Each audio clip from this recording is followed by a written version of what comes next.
Privet, Katila, Waningriski desu. Um, so yeah, I guess we're gonna jump right in. So today we're gonna be making it's gonna kind of be like a two-part series in a way, or two-part, not series, two parts to the video. The first part we're gonna discuss recent events, pertaining to like the rioting and the police thing and everything like that.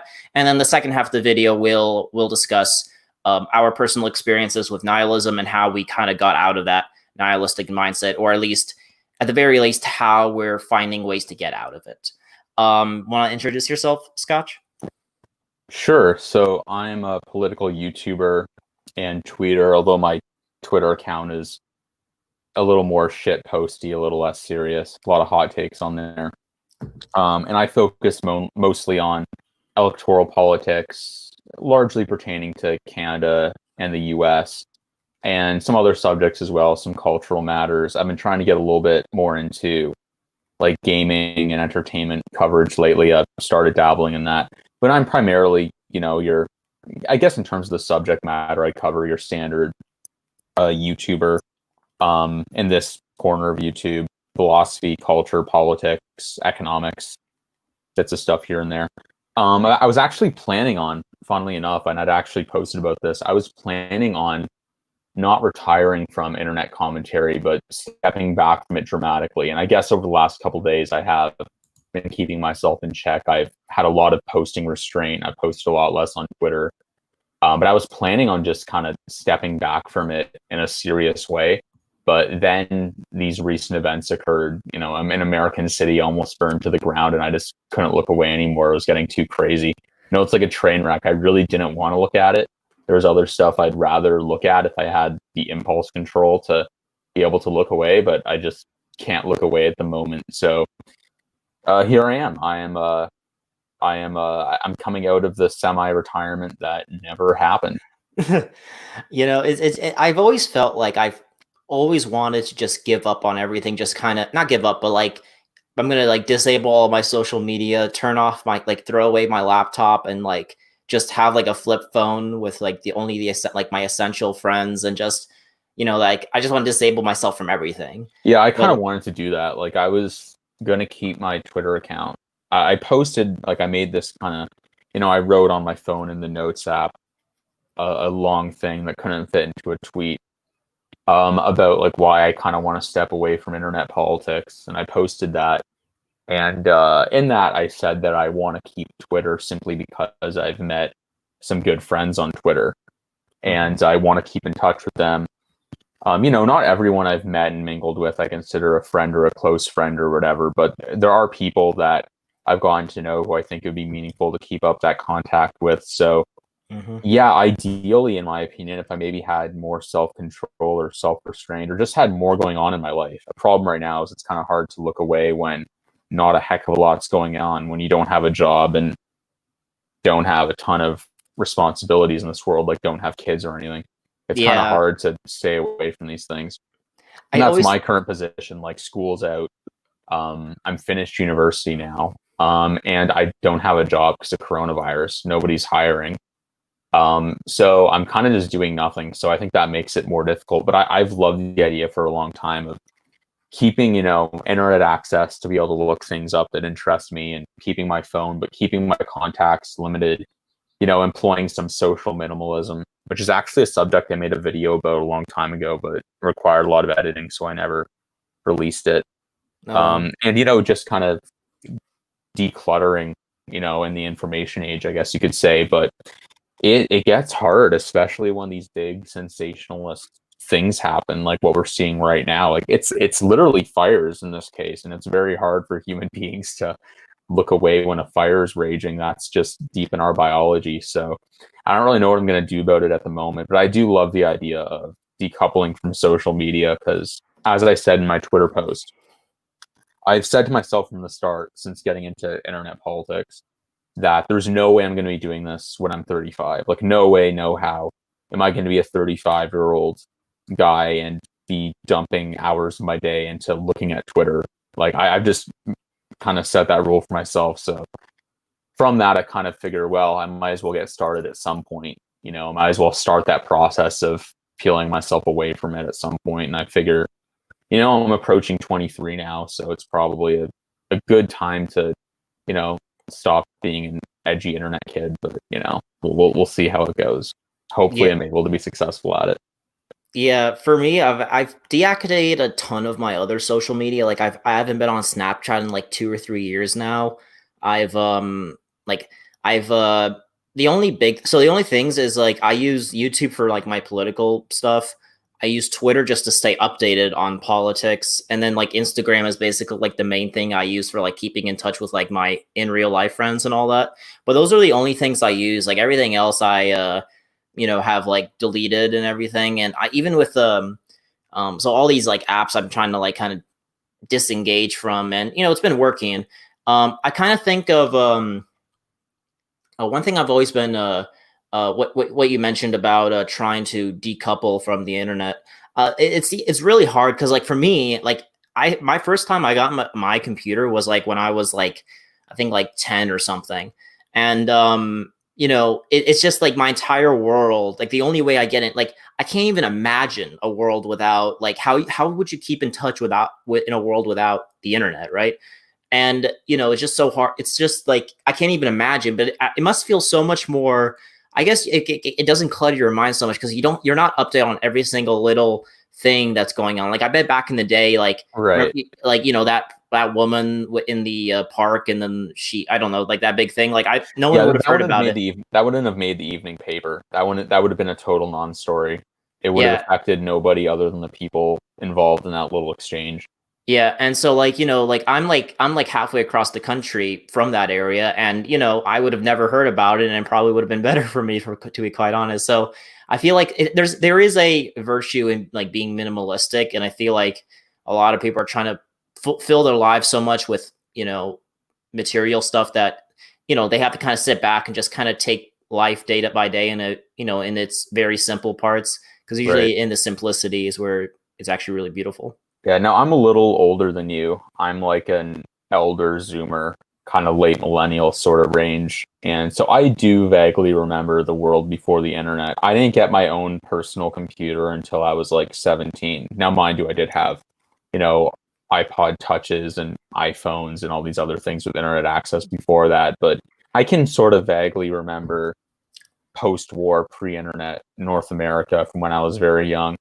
And from what I remember of it, my feelings towards it are quite positive. I don't think people were in these brutal situations of being completely uninformed about things. People got informed about the things that were of particular interest to them or of immediate interest. And they just didn't have the rest of the clutter. They were still, they would stay up to date with things by reading the newspaper every day, their local paper, which would have some national and international coverage. They might subscribe to multiple newspapers if they were political people, like most of these people online are.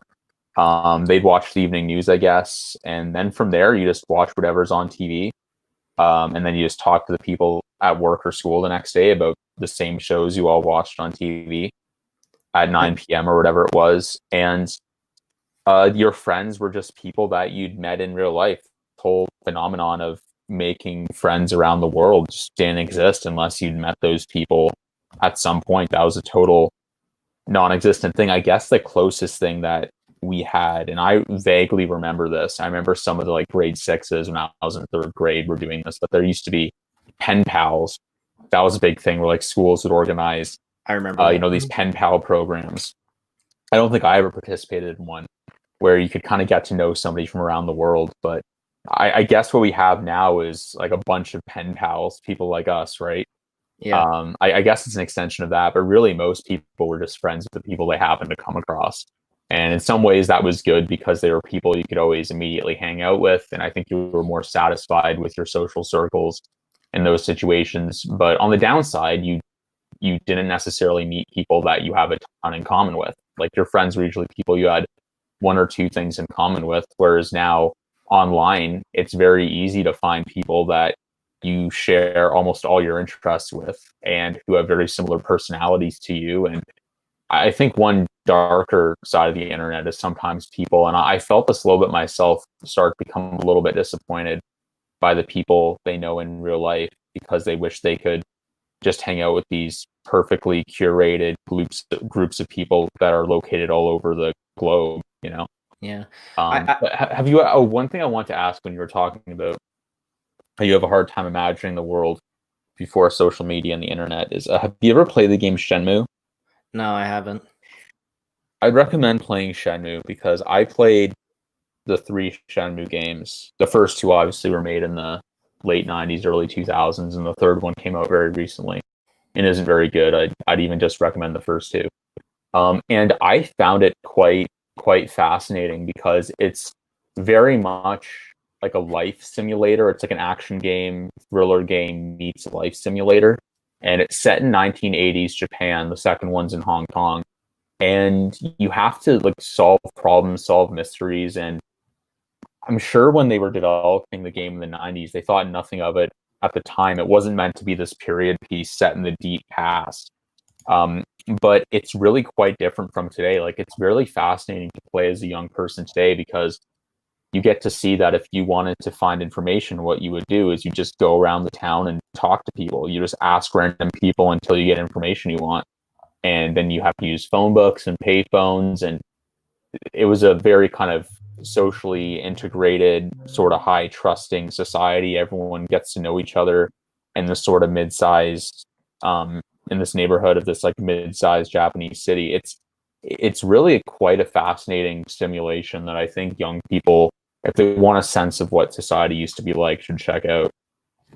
I feel like I when I said like the only time like I remember some parts of my childhood like when I was like 7 and 8 and everything and that was before I had any like phones or any computers, and I feel like things were just a lot, and maybe this is just childhood like nostalgia or just you're looking through rose colored glasses, but to me it just seemed things were just so much more simple and a lot more, I don't know, less, maybe this is just a product of having more responsibilities and becoming an adult and all that, but I feel like it was a lot less complicated and just a lot more, I don't know, just more innocent and simple. And I feel like with social media, it's like a double-edged sword in the sense that yes, in the bad side, I think people might be even less informed than they might be than before because they're just having all this information thrown at them, and people kind of clutter into their own kind of ideological kind of zones, and they don't.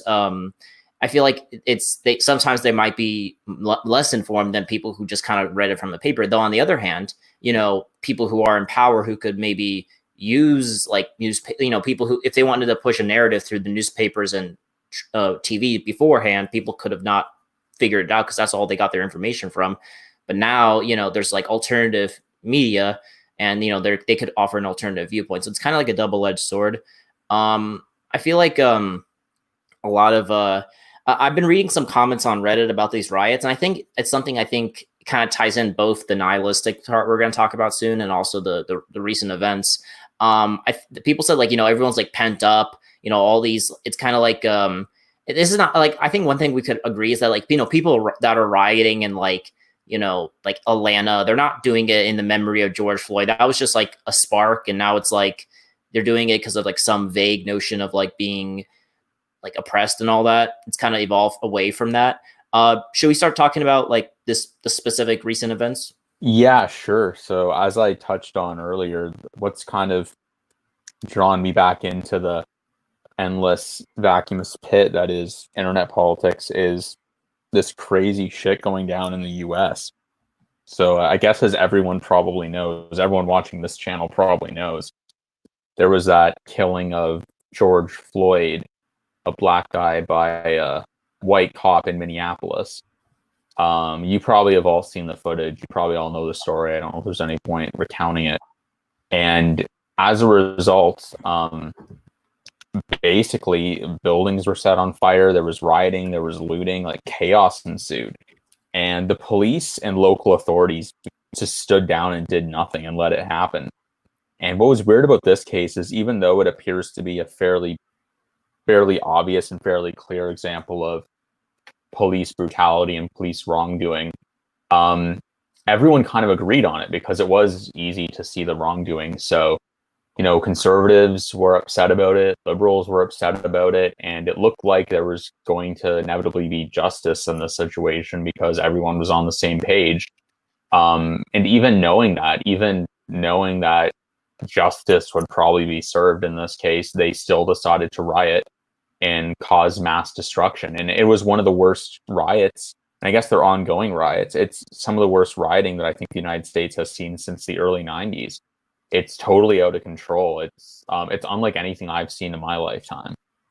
Yeah, it's for me, like, it seems like there was a bunch of these riots back in like the early 2010s and like in 2014 and like the Ferguson riot and things like that. It seemed like I was I was a teenager back then, so I was just kind of barely vaguely looking into politics. So I never really I can't really compare the two situations, but this is definitely like one of the biggest.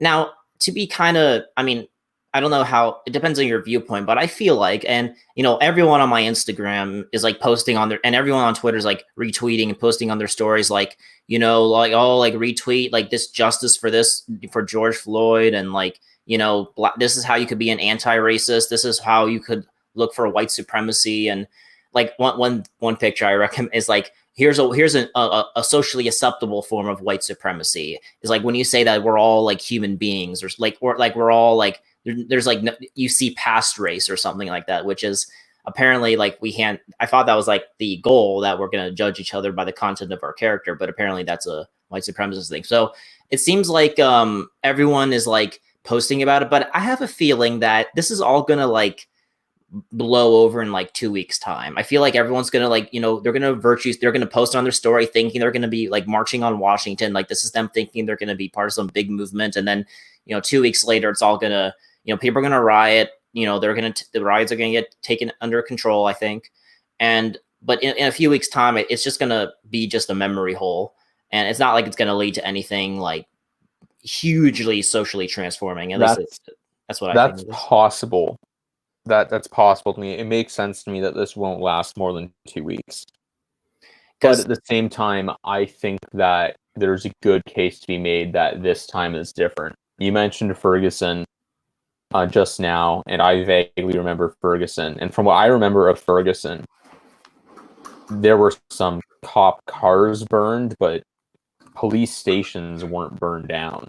Like that was a serious like line that was crossed, in my opinion. Like they straight up burned down a police precinct.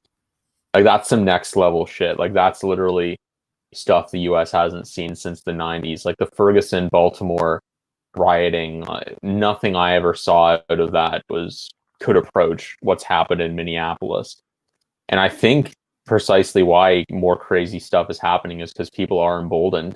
I think that the radical left in the United States, Antifa and some like more militaristic black groups are more organized than they are. They've simply built up organizational capacities and support.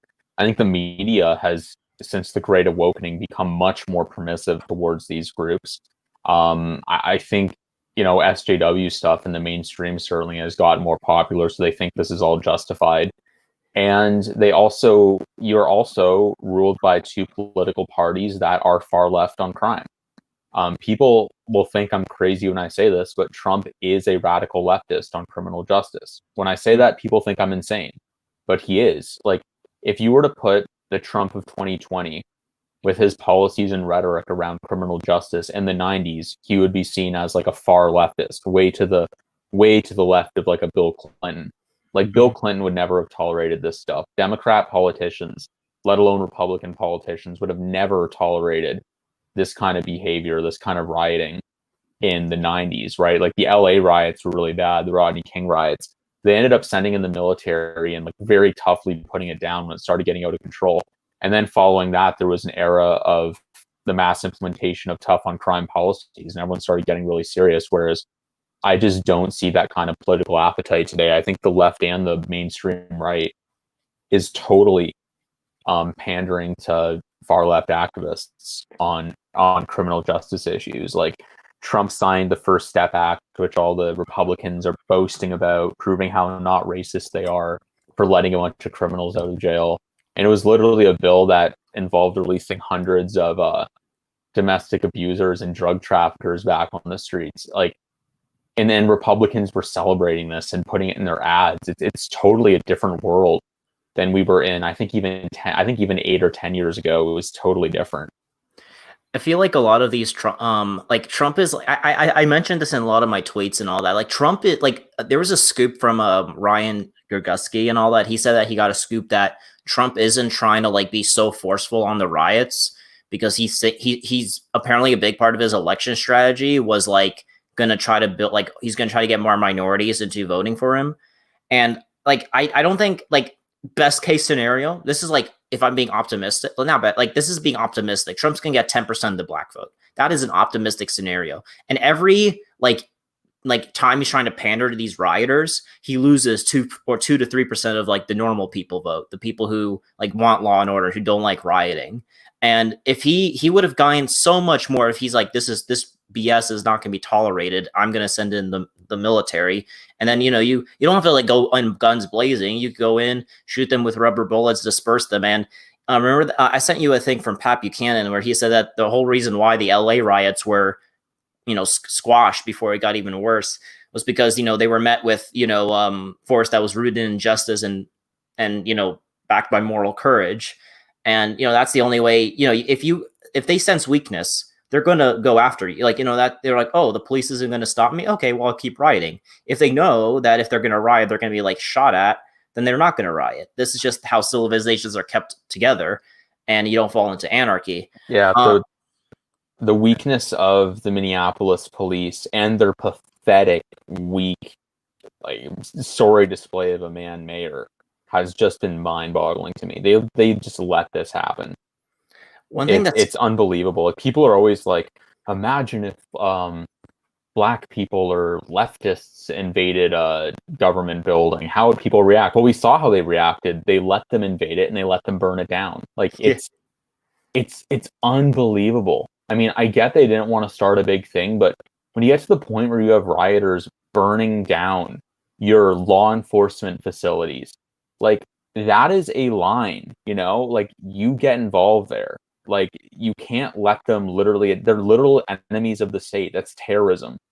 You can't imagine if like the government would just let ISIS they would never let ISIS do stuff like that. They would never let they never let like right-wing groups do stuff like that. And they shouldn't, obviously. But they have this like lax attitude towards left-wing protesters and rioters. Like even if the situation was such and that if they sent in the police, it would have caused a big shootout and it wouldn't have been worth it. And it was genuinely worth it. It was like doing the calculus to just let the police precinct and all those other buildings people never talk about fall. You still afterwards have to be incredibly like firm and clear that it was wrong. Whereas the mayor just waffled and he's like, "Oh, I understand their pain and the history of the white supremacy." Like it was such this weak, pathetic, like really neutered response from the authorities, from the local authorities, and it made it clear to me that like they need to send in not just the state National Guard, which I think the governor called in, but they need to send in like the full-on military. Like if America can occupy countries on the other side of the world with their military, I see no reason why they don't have jurisdiction to send the military into Minneapolis to secure order, because the local authorities aren't going to do it. Everyone there hates the cops now. They're not going to listen to the cops. They're just going to attack the cops. Cops are paid there apparently like $45,000 a year. It's literally not a job that pays enough to be worth putting yourself in risk. So the cops aren't going to do anything. They're all scared. There's going to be like a Ferguson effect 2.0, a Minneapolis effect. You can even see it in some videos. And so the only thing you can do is send in the military. The military is like the one institution with that kind of decisive, raw monopoly on power that I think can secure order here. Because I just read that the National Guard, which I think was the state National Guard. Now, forgive me, I don't know much about how this stuff works in the US, so maybe it is a federal thing, but apparently the National Guard, which the governor called in, is pulling out now because they can't secure control. So they need to send in the military. I see no other way to handle this. And maybe it just fizzles out, but you can't set this precedent. You can't allow this precedent to be set where people can just riot and do whatever they want and have no consequences. You have to have a decisive, like this is a time for action, and I don't expect any of it from Trump, because Trump will occasionally talk a good game on like law and on like crime and law and order, but he's done nothing but pander to the far left since he was elected. Yeah.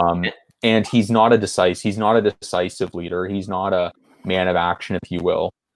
When in Yeah. reality, what you need right now, I think Obama would be better on this, because Obama wouldn't be totally hamstrung by like, allegations of him being racist or whatever. Like, I think what the president should be doing right now is they should be temporarily suspending social media, because that's where the vast majority of this behavior is being organized. It's being inspired and outright organized through very influential, very popular social media accounts. I think there needs to be a temporary suspension on social media, which might be an unpopular opinion to voice on your channel, but I think it's needed. Yeah. And then call in the military to occupy all these cities. And they can. There's tons of. They have you guys have tens of thousands of people like in the army. There's reserves. You can call them in easily. They're already being paid. Like, I don't know why they won't do this. I think there's two things I want to say.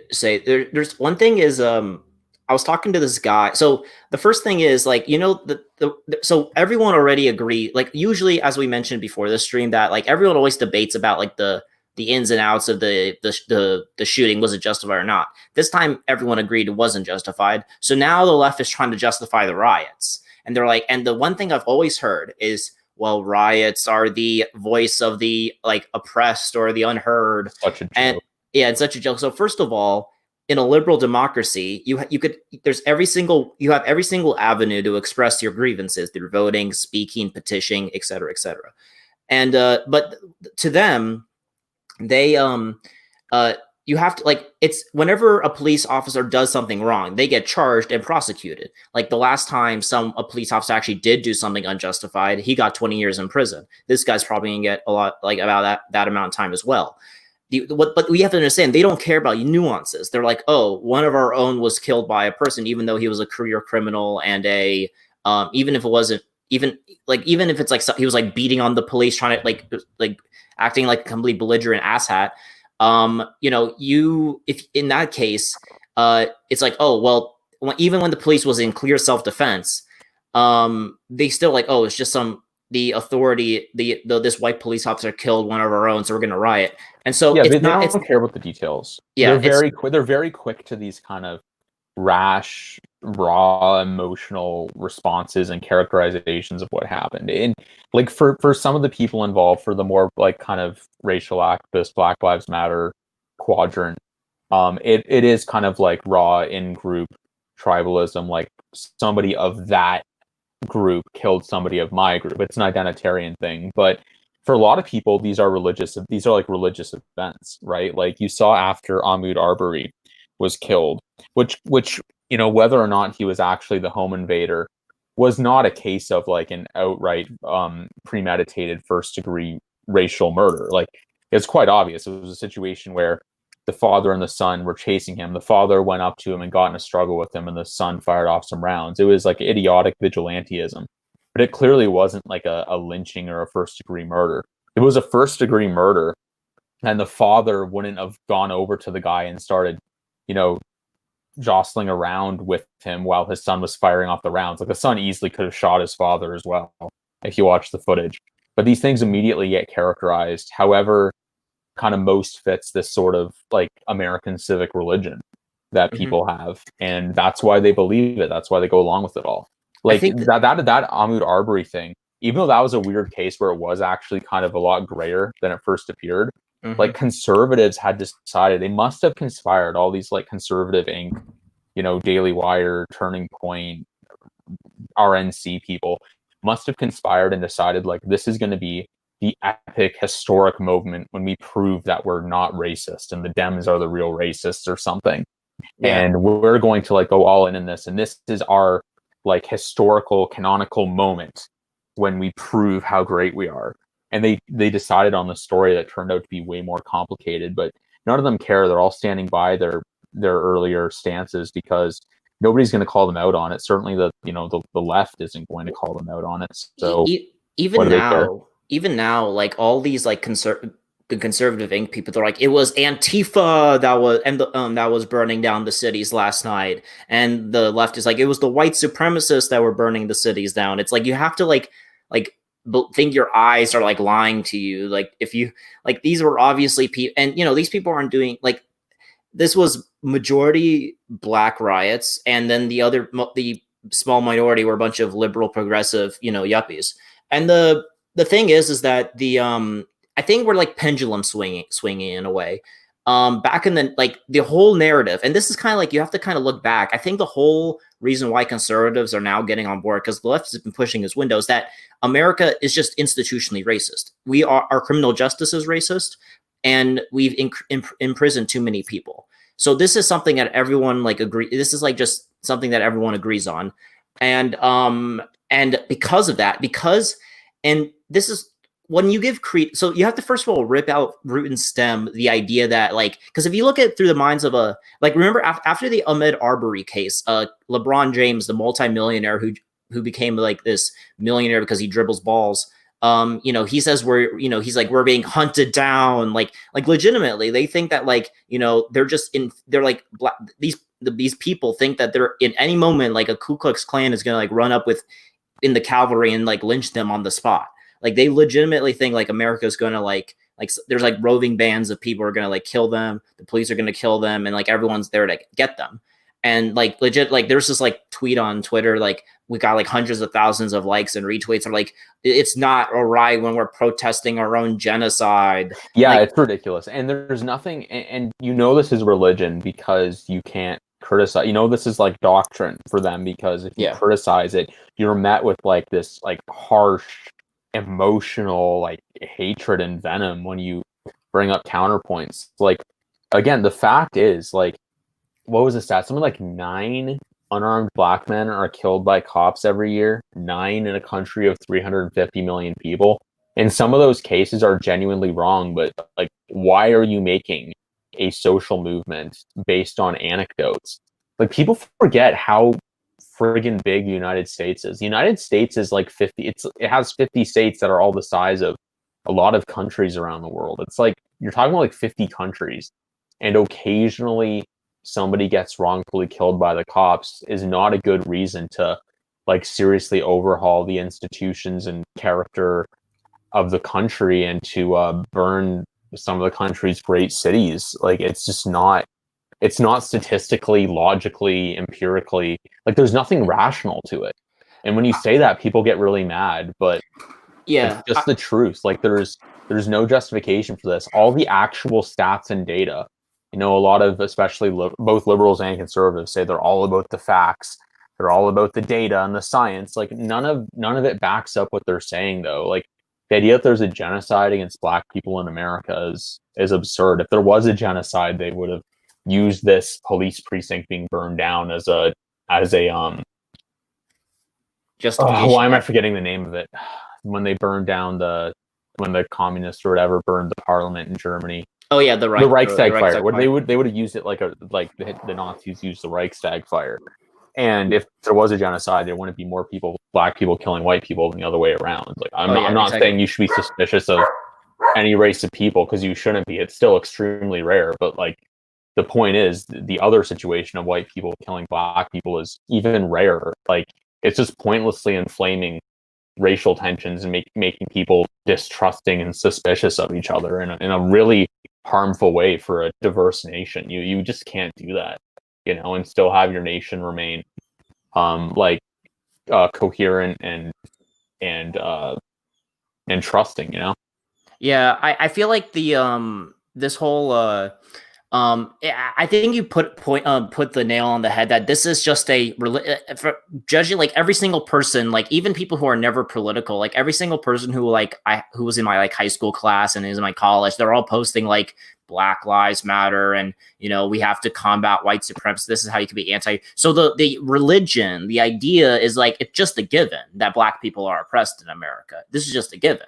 Never mind the fact that most police shootings by the numbers are done to white people. Never mind the fact that when you compare interracial murders by the numbers, there's 4 times as many interracial violent crimes from black on white than white on black. Like, never mind the fact that all minorities for decades have been given all these like affirmative action and being able to go to college more easier, be able and being able to get a job more easily, be able to get government grants and contracts more easily. They have everything given to them on a silver platter, and yet they still think, and and whenever, and the whole narrative is that like what they're gonna do is they spit out all these like names like of all these so-called unarmed black people, and they want you to get overwhelmed, like, oh my god, look at all these people. First of all, as you mentioned, this is like at most it's like 20 to 30 people in it over the course of like 5 years in a nation of 350 million. But even then, that's assuming that all of them were unjustifiably killed, when like 90% of them aren't. And as I mentioned before, the pendulum swing, we just have to look across the Atlantic. When you look at, when we're so, I think what's happening is that we're afraid to be called, like we can't, this is why the Republicans are trying to blame Antifa. This is why the Democrats, don't want to blame the rioters themselves, because we're afraid of being called racist. And what happened was I think you're aware of it in the UK with the grooming gang scandals, where like, tens of thousands of white British girls were groomed by these Muslim Pakistanis. And, the police didn't do anything about it because they didn't want to arrest these people in mass because they thought they were going to appear racist. What happened was kind of like the reverse of, if I remember my British history correctly, in the 90s, we kind of went, we like cracked down on crime. Back in the 1990s for them, like there was like this one case where a black guy got killed by a white guy in like a racial hate crime or something. And like the police did like some police brutality. So like the police, when these grooming gangs started happening in like the late 90s and like the 2000s and everything, like they didn't want to, appear racist by arresting them.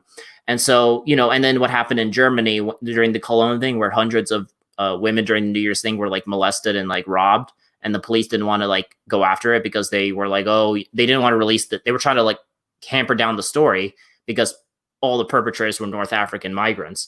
So, I think what's happening is that we're so pulverized by this, like, we just can't like pull, we can't just blame a minority group because it's just a given that they're oppressed. So it's, we can't. And so any suggestion that they're actually at fault for their actions is like blasphemy, basically. Yeah, well, I found the new responses coming out from the left and the right, including not just idiots on Twitter, but literally the most powerful Democrats and Republicans in America, has just been, it's breathtaking. Like the amount of gaslighting on display, actual gaslighting it's breathtaking. Like it's totally shameless now, where you have Democrat politicians who are claiming that this was done, that these riots and buildings were burned down by like covert white supremacist subversives or something. It's crazy stuff. They're saying now that this was like, these were instigated by like white supremacists or something, and it was actually white supremacists who were behind all this. It's just crazy shit. They literally sound like the most delusional, like internet black nationalists you could find. And they, what they sound just like is they sound like all the alt-right people who, after Heather Heyer was run over in Charlottesville, were claiming that it was actually Antifa, or that all the problems at Charlottesville were actually secretly caused by Antifa subversives. Like they're doing the polar opposite of that. It's breathtaking. And there's like normie liberal people that buy into this, that like, oh, actually, it was covertly by white supremacists. And of course, on the right, now the big line, and again, you can always tell with these things that like conservative anchor and Democrat anchor, that you can tell a bunch of influential people got together and kind of decided on their talking point, their politically salient talking point. And now on the right, the idea is that this had nothing to do with Black Lives Matter, because apparently the right likes Black Lives Matter now. This was all these out of state, upper middle class, wealthy, white kid Antifa instigators. Like the whole thing is just, it's mind blowing to me. Like, again, like as somebody who's maybe like a 90s liberal politically, I'm just dumbfounded by it. Like it's overtly racist what they're saying. They're trying to not be racist, but they're being overtly racist. They're saying these riots, which you can see in the footage, are like 50% black, 50% white in a fairly white city.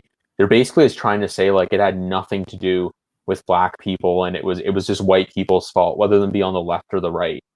Like they're just totally stripping all the agency from the Black people who participated in this.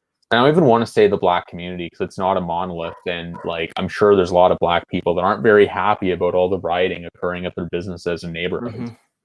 But I like, feel like they can't even accept that like the Black participants in that, like the 3,000 or however many it is Black people that participated were capable of any wrongdoing whatsoever. Like they just have to blame white people. Of course, for Republicans, that means Antifa, and for Democrats, that means these supposed white supremacists that were there. And that one's just crazy. The Democrat talking point is just shameless, but the Republican one has more truth to it though, because far leftists, Antifa types, anarchists, they're always looking for excuses like this to cause shit. So I have no doubt that Antifa played a big role here. Yeah, I feel like a lot of these people are just like, this is like some sort of like Soviet like propaganda, like after like, you know, just trying to cover everything up. It's like, oh, this, and then it's not until like years later we actually find out like the truth and all that. Like this is like, I think this is like worse than even like the most totalitarian states trying to like bullshit their way through everything. It's like, this is just so shame. Like even like, you know, sometimes a lot of these talking points they're trying to talk like, oh, you know, all Black people are all oppressed, and you kind of have to dig into the numbers and actually kind of make a case why that isn't the case. But this one's just like, they're just thinking we're a bunch of charlatans, like just, you know, like they could just lie and just like this is just so shameless. It boggles me. Like, I mean, and if I'm hoping that most people understand that like this is stupid, but I feel like a lot of people just don't want to be seen. Like, I think for, as I mentioned, the obviously for the left wing, they're just, first of all, they're like thinking this is all justified. And then for the right, you know, obviously they're not saying explicitly the riots are justified, but they're like, well, this is not because of Black Lives Matter. This is not in the name of helping Black people. This is because of white Antifa people. So it's like they can't actually just go after the perpetrators in any fair aspect. They're just, you know, it's just horrible. Yeah, it's, and the real answer is this stuff was done by a fired up mob of radical leftists who are in the United States largely white and Black identitarians, and then a bunch of people who just wanted to get some free stuff and loot. Like that's a simple answer. Who is responsible? It's clearly who is responsible. You have massive Twitter accounts with tweets that are getting hundreds of thousands of likes, literally telling people to go loot and explaining how to get away with it and saying you have the right to loot down businesses. And then you have countless more accounts like AOC and people like that who are just running interference and being like, Jeff Bezos is the real looter. Mark Zuckerberg is the real looter. It's just like, it just blows my mind. And I don't know if, to be honest, I don't know how normal people are gonna respond to this, because look, I had proved to be totally wrong in my assessment of normal people when I thought Mike Bloomberg had no way of getting more than 3% of the vote. He ended up getting like 20% in some polls simply because he bombarded them with his propaganda. So maybe a lot of normal people, when they see like their thought leaders pretty much universally run interference for these rioters, maybe they are sympathetic to them now, because like most people just sort of repeat whatever they hear from their chosen media. Yeah. There's and who currently is pushing the counter argument. Like Tucker is a little bit, even Tucker is being told he's straight, he's holding back a little bit. It's literally just Tucker. All the others are like, this was George Soros and other idiotic brain crap like that.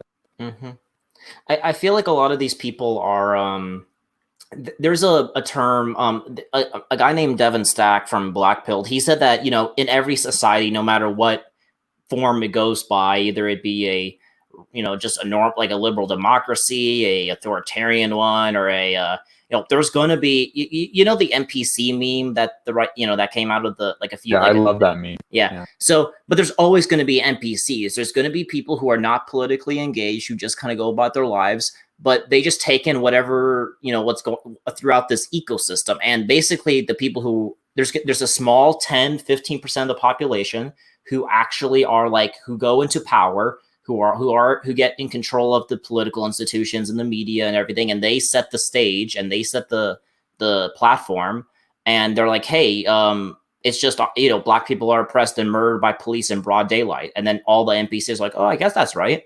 And that it's the whole and every society you're gonna have that, and it's just the question is like, what exactly is the narrative that's gonna be pushed so everyone could just start regurgitating it? Like before this riot, like let's say, just before Ahmaud Arbery, I think most people would probably say that riots aren't justified. They're like, because everyone knows just in their nature that rioting isn't good. But now that it's going to hell, they're like, oh, actually, rioting is justified because now it's getting pushed. And then this white, apparently they're trying to obfuscate and gaslight us and say that it's actually white supremacists. And then there actually might be people who believe that, as you said. So well, there are. I mean, I'll say this kind of quiet. I was talking to my mom the other day, and she's like, "We don't know. It could have been white supremacy." No, it fucking couldn't have. Don't be an idiot. Like. Yeah. No. That's the thing. The way you get power isn't like you have to basically. You're gonna have to be the one who like sets the stage. Like for example, if I had to take another example, like in Nazi Germany, the whole narrative was that we're getting attacked by this like international Jewish alliance that are trying to undermine us, and everyone like just nodded their heads. And then now in the liberal democracy, it's just like, oh yeah, we're all non-white people are being oppressed by our system, and everyone just nods along. So basically, the true power is just trying to be the one who actually sends the message out, and then most people are just going to kind of nod and agree. And there has to be at least and sometimes it's not like a singular voice. Sometimes you could push back, but in this case, everyone's just there's no one, as you mentioned, there's no one actually like in a legitimate, strong manner like saying what needs to be said, and everyone's just in one way or another either justifying the riots or saying, oh, the whole narrative is true that we need to protect Black Lives Matter because they're all oppressed and murdered in the streets. But, so the whole like moral narrative that these rioters have is correct. But I just, we need to, and all these rioters actually just done by Antifa anyway. So, there's no one actually fighting back. Yeah, and most people do just believe whatever they hear. I mean, something I find hilarious is a lot of people in Canada assume that like right-wingers here are the people that would have supported the Nazis in Nazi Germany. But the real answer is, in Canada, it's libs who would have supported the Nazis in Nazi Germany. It's the people that just listen to the media all the time and don't question anything and just say, oh yes, please, Mr. Media, tell me what to think. You're the mother bird just spewing crap into my mouth. I'll take whatever you give me. Like, those are the people that would be the ones supporting the Nazis. It's like these unthinking kind of lizard brain types. It wouldn't be the people that actually question things.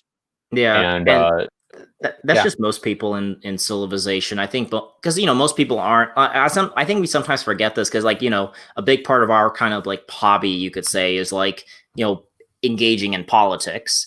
And so I personally want to change that, but yeah, carry on. But yeah, I mean, like same, like obviously it's like, but most people aren't like politically engaged. Like I could tell you, like if I like challenged 5 random people who posted on their stories about like Black Lives Matter, they're just going to regurgitate like the stuff that they've been shoved by the media. Like they're going to be talking about their like, oh, like, but look at all these people who got killed by police. Okay, let's take it one by one. And then like 99 out of 10 of them are going to be like, this is what this guy like reached for his like, looked like he was like reaching for something. This guy was like fighting the police guy. This guy was actually shooting. So it's, you could like, they're just gonna regurgitate what they've been told, and they're not actually gonna. And in a way, that's just human nature. Like not all of us made up these like for example, like when you make an alternative to that narrative, right? That alternative to that the idea that that all the we live in a racist system, Black people are oppressed. When you fight against that narrative, you get that, and you get the tools and the facts from that. You don't get it from yourself. Most of the time, you have other people who are challenging the status quo. But you have to have people challenging it, or else everyone if everyone was just thinking the same way, no one's gonna question it, because most people, unless the reality is like so, they're trying to like bullshit you so much that like even with your own eyes, you understand something's wrong, but like you don't know how to express it in a way. That's usually what leads people to seeking alternative voices to what they see around the world. Yeah, I'm personally increasingly of the belief that's actually that like normal everyday people shouldn't be involved in politics, shouldn't really be seriously involved in politics.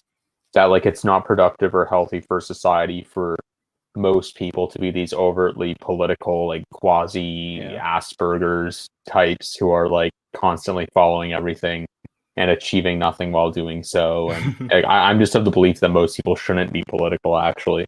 I feel And like now, that's a very elitist view I have. yeah, But it's what I think is best. And so I don't think this current trend now where like because of social media and really all this shit started, all this recent shit started and is rooted in social media.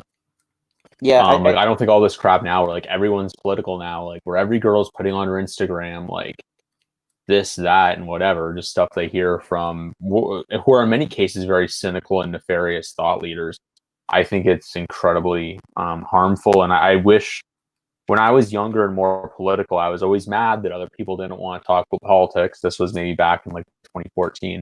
But now I think all these people I wished would talk about politics at the time, I now wish that they wouldn't talk about politics because everything they say is just dumb and they're wasting their time and they're often being manipulated.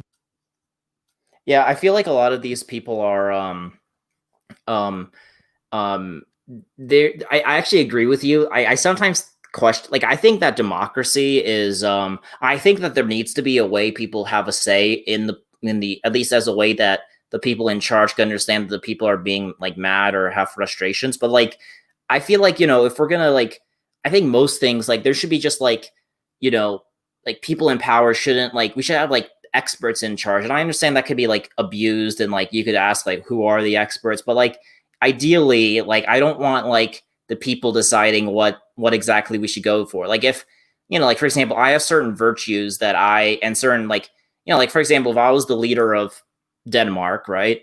Now, this is my personal view, is that I think Denmark should remain Danish. Me and you kind of talked about that in your stream like about a month or two ago. And if even if the majority of people in Denmark like no, open the borders, like, even if there was a 60% majority, I still wouldn't do it. And I feel like, like, I'm not gonna, just because it's democratically done, that does not make it right. And I feel like a lot of these I think with social media is that I think we kind of step to a zone where you can't put unless you like shut down all social media. Which I think I'm in favor of it actually.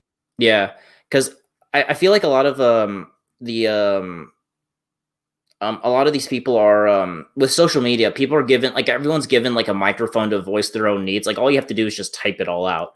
Before, you had to like when it was dominated by a few media people, like, you have to be like, kind of like shove your way in, get yourself a thing on the newspaper to air your grievance. And most people just don't have, like, people just, they see something, they say they're outraged, they repost something because they want to seem virtuous, and then that's the end of that.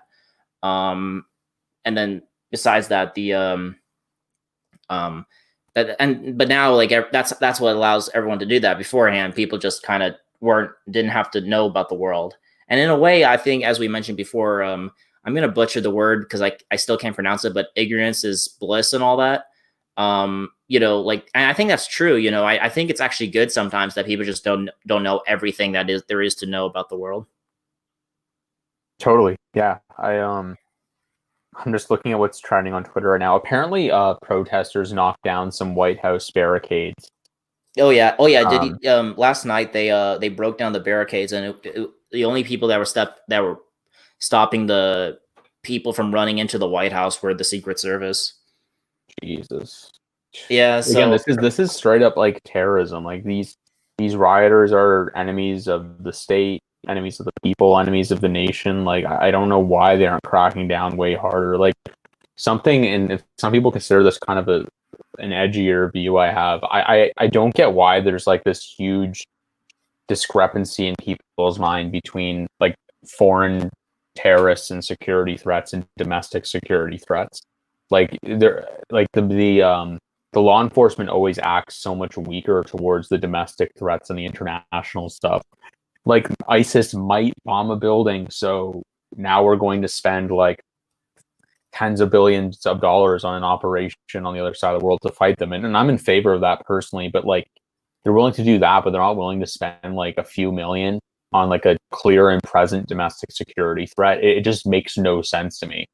I don't get why we're, like America's so soft on domestic security issues. Yeah. Well, the thing is that they're trying to make it like they're trying to focus on the wrong thing. They're like, we need to go after, like, apparently sounds like someone posted about like, Trump like made stopped like monitoring like white nationalist terrorists, and this is because of that. That's because of the rioting happened.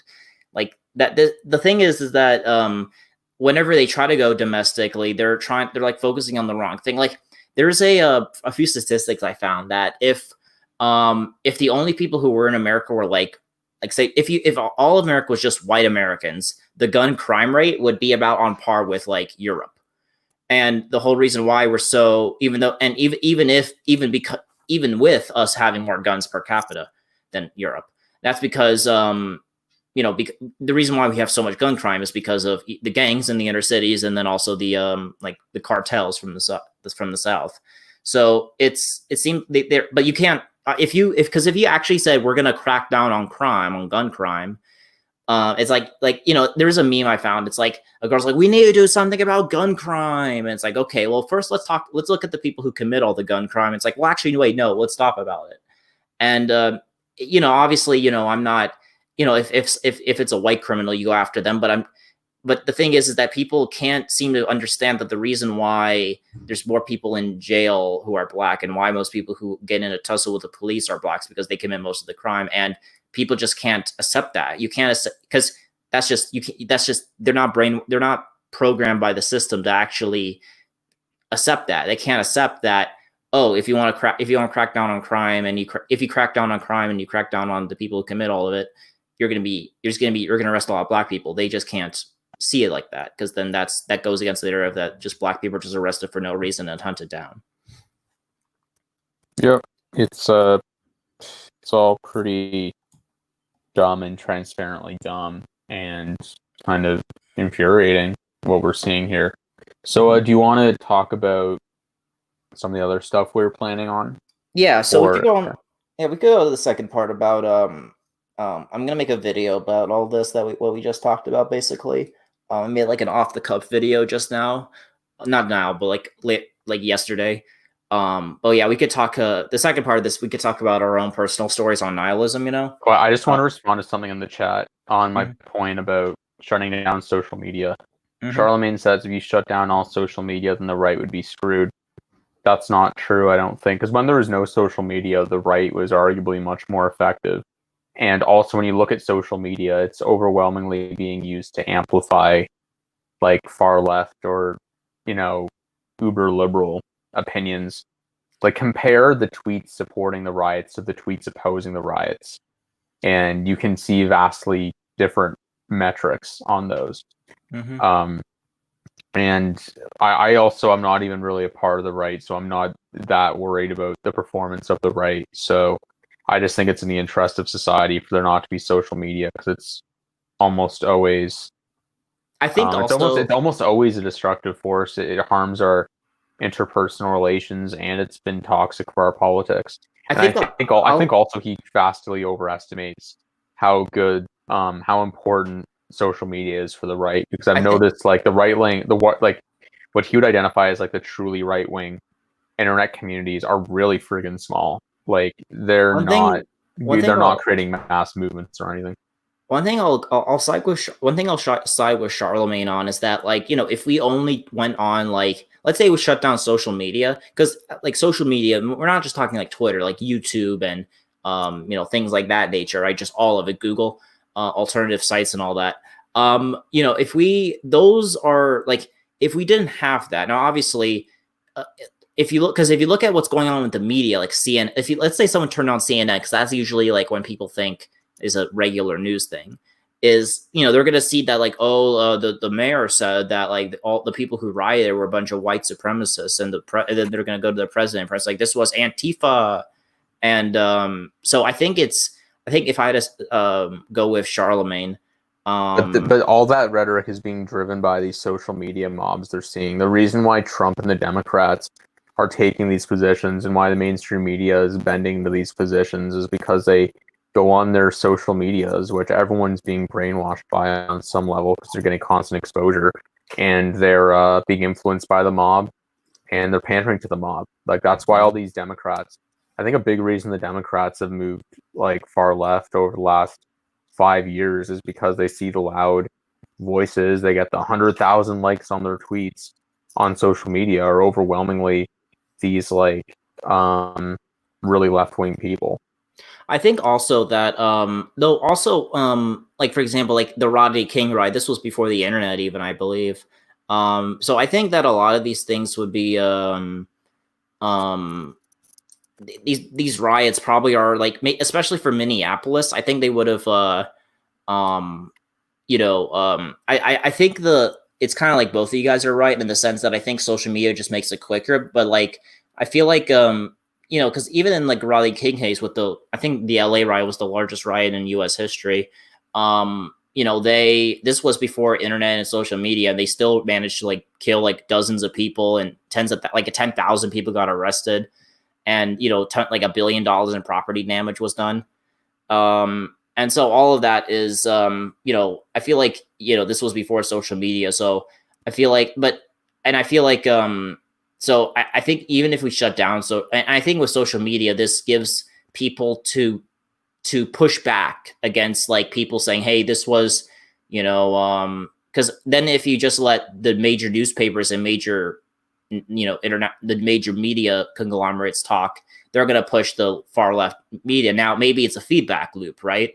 Maybe it's the people on the leftist activists on Twitter that makes the CNN people more radicalized, and then it's just the CNN talk about it. So I think maybe beforehand you could have, if you cut it off at the beginning, but now that it's grown, like even if you shut down social media, the major people who are going to be the only ones who are going to push the narrative are going to be basically pushing the same thing from that the leftist activists on Twitter are going to be pushing, which is like, oh, this was white supremacist. This was black people are murdered and by unjustifiably, etc. I don't know if I don't know if a lot of those people have a particular interest in those issues though. Like the mainstream press to some degree is liberal in the United States, but I mean, to me, like the whole Great Awakening strikes me as being almost entirely driven by social media. I could be wrong, but I could be wrong about that. But that's the impression I get.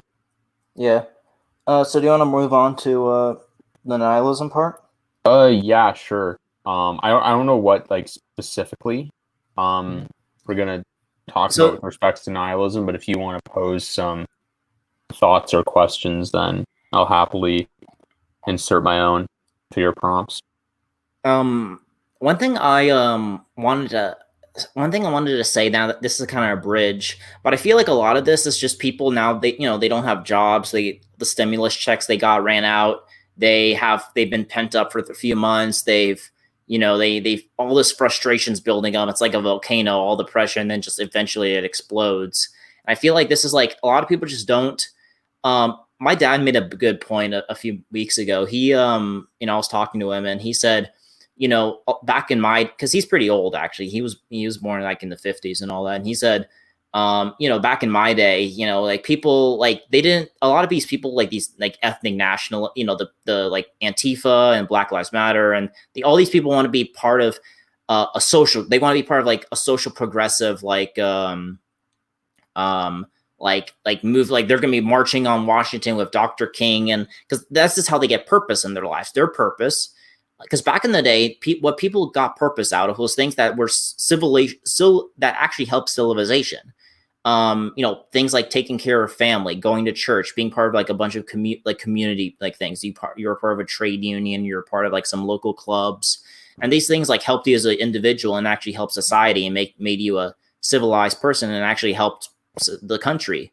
And and they had like a church. And the thing is that now that all those things have collapsed, there's not a lot of people don't really form families anymore. People don't really go to church anymore.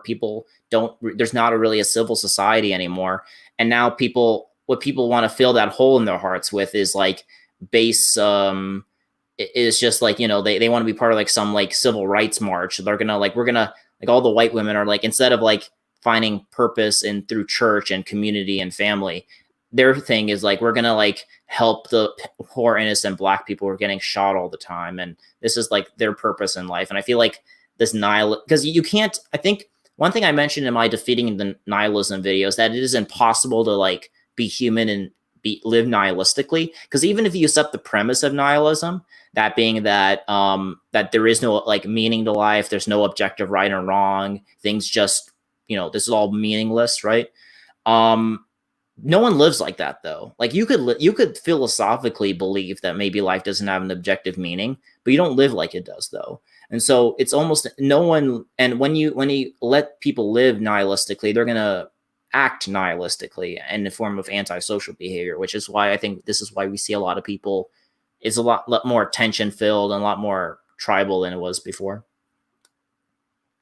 Yeah, I think it's quite clear that a lot of people, especially more elite secular people, are starting to replace religion with politics. And I don't know exactly how I feel about that. I know Nietzsche predicted it, actually. He predicted that after what he pronounced as the death of God, you would see the rise of totalitarianism. And I think totalitarianism at its core is politics as religion. So I think it's no coincidence that the decline of religion has led to the rise of what are fundamentally totalitarian mindsets in the West. Now, as for my personal views on that, mine are a little complicated because I'm not religious. I'm not a practicing Christian. I never have been religious. My background is, my ancestral background is Christian, but very few people in my immediate or even extended family are very religious. And I can't, like, to me, I kind of see some use in religion as a bulwark against politics filling that void in really ugly ways, and getting, like fascism, communism, and all these other totalitarian ideologies. And I also understand I acutely understand the social and communitarian value of church as an institution. I think Sunday worship, or whatever day any given religion happens to do it on, is a very important community ritual. But I mean, personally, I had pondered kind of making myself into a Christian or something a couple years ago. I dabbled a little bit in Buddhism as well, but I just can't really get into it because I fundamentally do agree with new atheists about how it's not true and it's kind of dumb to genuinely believe in it. Like, I haven't really shaken that opinion. I've just started to think that it has more utility than I used to think it has. Although I do sometimes wonder too, should we even be looking to particular religions as to become our doctrines to live by? Because my issue is it's very hard to choose a religion when you're looking at it objectively, because they all have things you like and dislike about them. And then that leads you to the conclusion maybe you should just take bits and pieces from the religions, and then from there you can just go to the conclusion of, well, if I have to pick and choose anyway between all these different religions with different ideas, why don't we just scrap the inspiration from religion and just create our own philosophies? Like Nietzsche said, the death of God can be really ugly, but it could also be an opportunity for us to kind of get rid of Christian morality and become the masters of our own philosophy and destiny, and create our own alternatives to it. And something that I think is actually quite unfortunate is that you look at a lot of atheists and they haven't done that at all. They like to own the Christians and own the Muslims and like Jews and Hindus and stuff, but they haven't really created their own frameworks for navigating the world. They haven't proposed anything to be an alternative to the institution of the church. They haven't proposed anything to give people order and meaning in their lives. A lot of them are people who have gotten way too into politics and treat that as religion, which accomplishes ultimately nothing. It usually seems to be bad for their mental health, if anything. So they haven't created any of those practical alternatives, but they also just haven't created their own philosophies. Like, you'll always see people, usually it's the more left-wing atheist types, but you'll always see people saying, like, making memes about how, like, the Christians don't live up to their own morality, and I live up to Christian morality better than the Christians do, and Jesus would have agreed with me, and all this other stuff. And what I always think is, you're not a Christian though, so why do you care? Like, you say you're not a Christian, but you seem to agree with all the presuppositions of Christian morality. And like, why do you? You can have whatever morality you want, but these people are brought up in Christian societies, so they just sort of get their morality from, the Ten Commandments and all the other prescriptions from the Bible. When I think we actually have an opportunity to create our own morality, and that will contain elements of Christianity. In my opinion, that could be like, helping the worst off, helping alleviate their suffering, if we assume that suffering is Mhm. inherently bad, or pointless suffering, unconstructive suffering is inherently bad. We could maintain the stuff about not killing. We could even maintain a lot of the stuff about having sexual restraint in society and stuff like that, the more conservative stuff. But I see, like, I personally don't see much utility to all this stuff about like forgiveness and all that. I think that actually goes against a lot of what right wingers believe, especially the tough on crime ones. So I don't get why some people still shackle themselves with like Christian doctrines when you can believe whatever the hell you want as an I atheist. But I I don't know. think I think it's because a lot of them they understand, they see the same thing that you saw, is that the idea is that the thing with religion is that the reason why it's so good as a community force, as a way to enforce morality, is because of the transcendent nature of it. A lot of, even like a lot there's a person on the neoliberal subreddit who's like, I understand the utility benefits of religion and the church, but like, we need to have like a secular version. And I think the reason why, because then after that, all that is just like, it's like basically like a life, how to live life kind of book. And when it's transcendent, people kind of, this kind of frames their whole worldview. And, the worldview is that, like before it was like, obviously, I mean, we all know that the Christian worldview that, Jesus died for our sins, and we have to believe in that to be able to be saved and all that.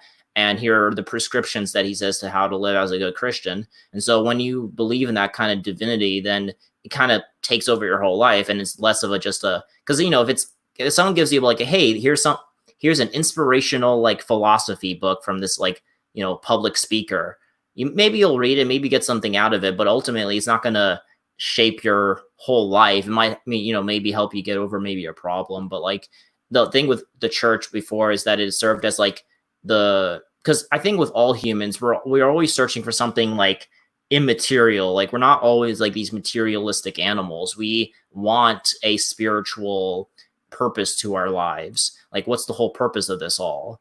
And there's things that beforehand that used to root us in the material, things like taking care of your family. You have a job, you have a duty to certain things, but then there was an overarching transcendental nature to everything. And obviously, I before I converted to Christianity, I was like what I called I called myself for about a year or two before that a cultural Christian.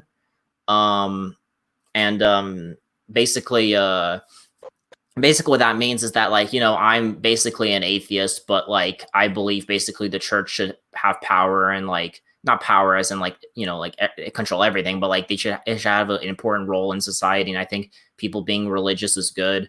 I think the cultural thing is good.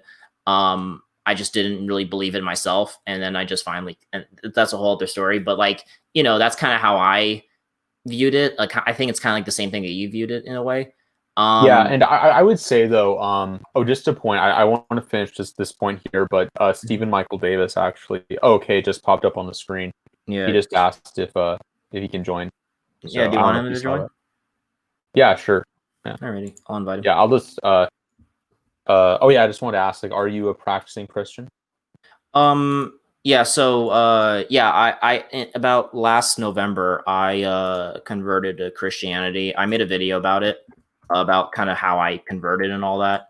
Yeah. Um So my interesting view is that I don't even know if I'd say I'm a cultural Christian, right? Like, I celebrate Christmas and stuff, but everyone does, because it's not just a matter for me of liking Christianity but not being able to believe in it, because I don't actually know that I particularly like Christianity.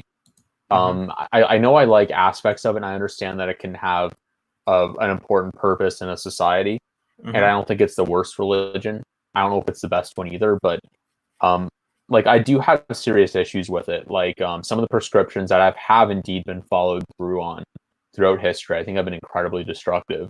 Like the line "spare the rod, spoil the child." That's probably screwed up a lot of kids throughout history because we now know the measurable negative effects of child abuse. And I don't agree with their views on forgiveness. I don't even agree with "thou shalt not kill" necessarily. Like I'm open in concept to the death penalty, right? So I don't think I could really claim to be like a cultural or political Christian even.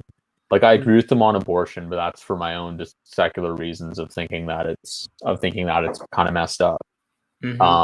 So I don't even know where I really stand necessarily with respect to Christianity and religion. I'm guessing I'll just go through my life without being religious, but that's where I have to meet that challenge of finding a sense of meaning and purpose in life. And some people get really into family, some people get really into politics.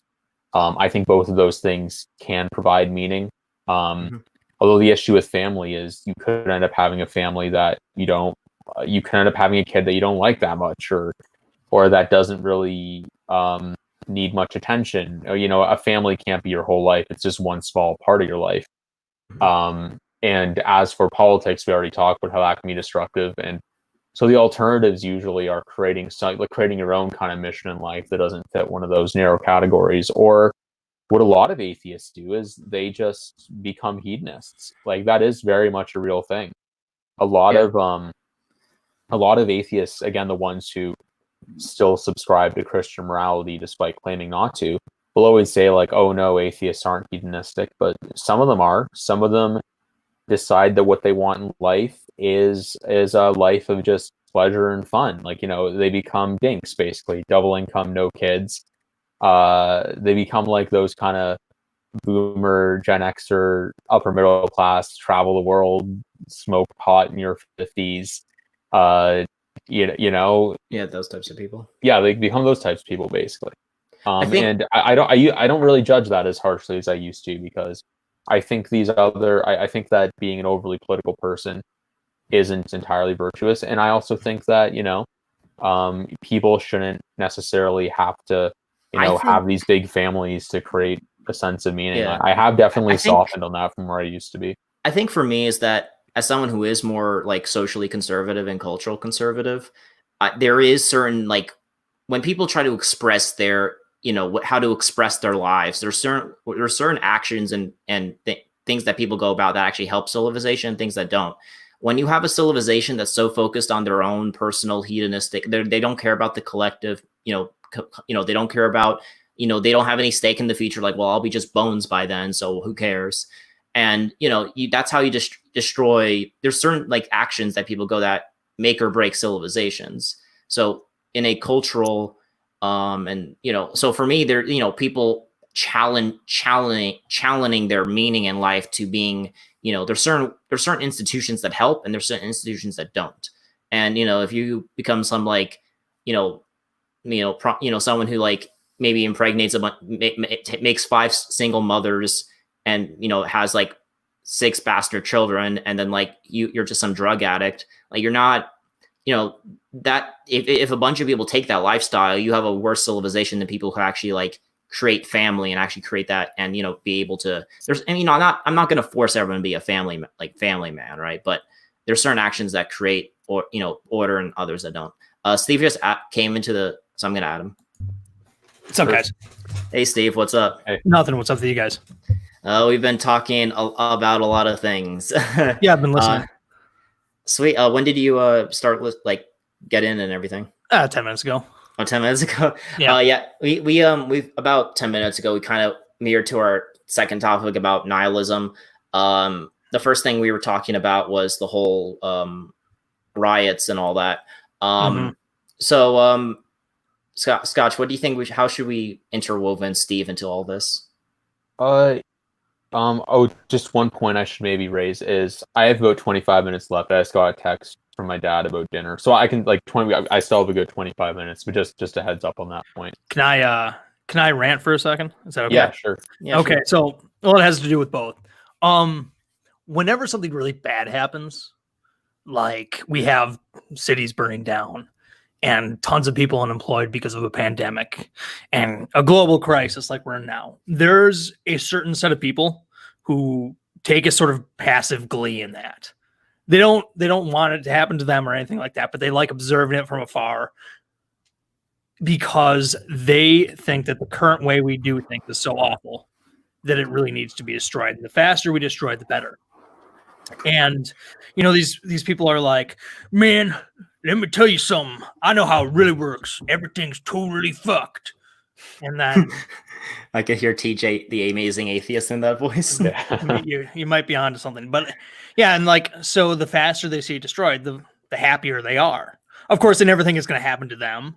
They don't realize what we do have is actually valuable because, sometimes you don't know what you got till it's gone, to quote that one song.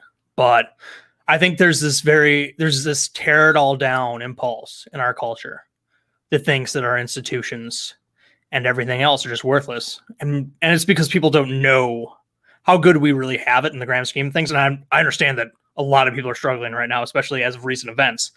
But I would call that nihilism. What do you think? I agree. Sorry, carry on. Oh, sorry. No, you go. Oh yeah, I was just gonna say, I think maybe something we could have done when we pivoted from the subject of the riots to nihilism was talk about how I think the rioting is rooted in a modern nihilism, because in a lot of ways we have it better than we've ever had before. Like even during this pandemic, when it's like pretty shitty for a lot of people, it's still one of the best times ever. But we don't really have a mechanism to appreciate that because we don't really feel like the society we're in, even if it's a good society, a wealthy society, a free society, we don't really feel like we have a stake in it necessarily. And we don't feel like we have a connection to the events of the past and any kind of meaningful investment in the future. And I think that's a problem. I think especially a lot of millennials and Zoomers have that feeling. And I think that that's part of what you're seeing on display with this rioting, I think. Yeah, so this is what I kind of made a once when we pivoted, I mentioned that a lot of these people, they've been pent up for like 3 months. And it's like a volcano, and all the pressure that gets pressure, and then the reason why it explodes is because of all the pressure that's been building up. One thing I'm writing a book, and I've been doing it for a few weeks now. One thing I'm mentioning is that we might be the most materially good society in like the history of humankind. Like we could have everything at our fingertips, all the information we want.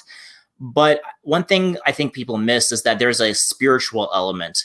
Maybe not. Not even like you could be an atheist. It's just like a something that's more immaterial, you could say, to a person, and that is they want to feel self-actualized. They want to feel connected to others. They want to have an identity. They want to feel ordered in their community. They feel needed in their community, feel like they live in an ordered society. These are, immaterial things you can't really hold in your hand. Like, oh, I have the best computer that they just built, in my hand.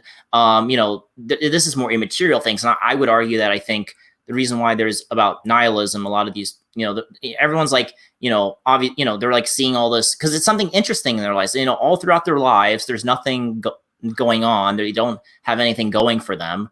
They don't have like a family they're taking care of. They don't have like a work that they take pride in, and they don't have, a lot of these people are just, people who just are nihilistic about the world. And then when something happens, I think this is both the left and the right too. Like I think it's best expressed through like the doomer meme and like the Joker and all that. And everyone feels like this is all clownish, this is all stupid. And then, when something interesting happens, like these riots, it's like, wow, this is actually something real. There's something real in their lives now. They feel like, everything's so mundane.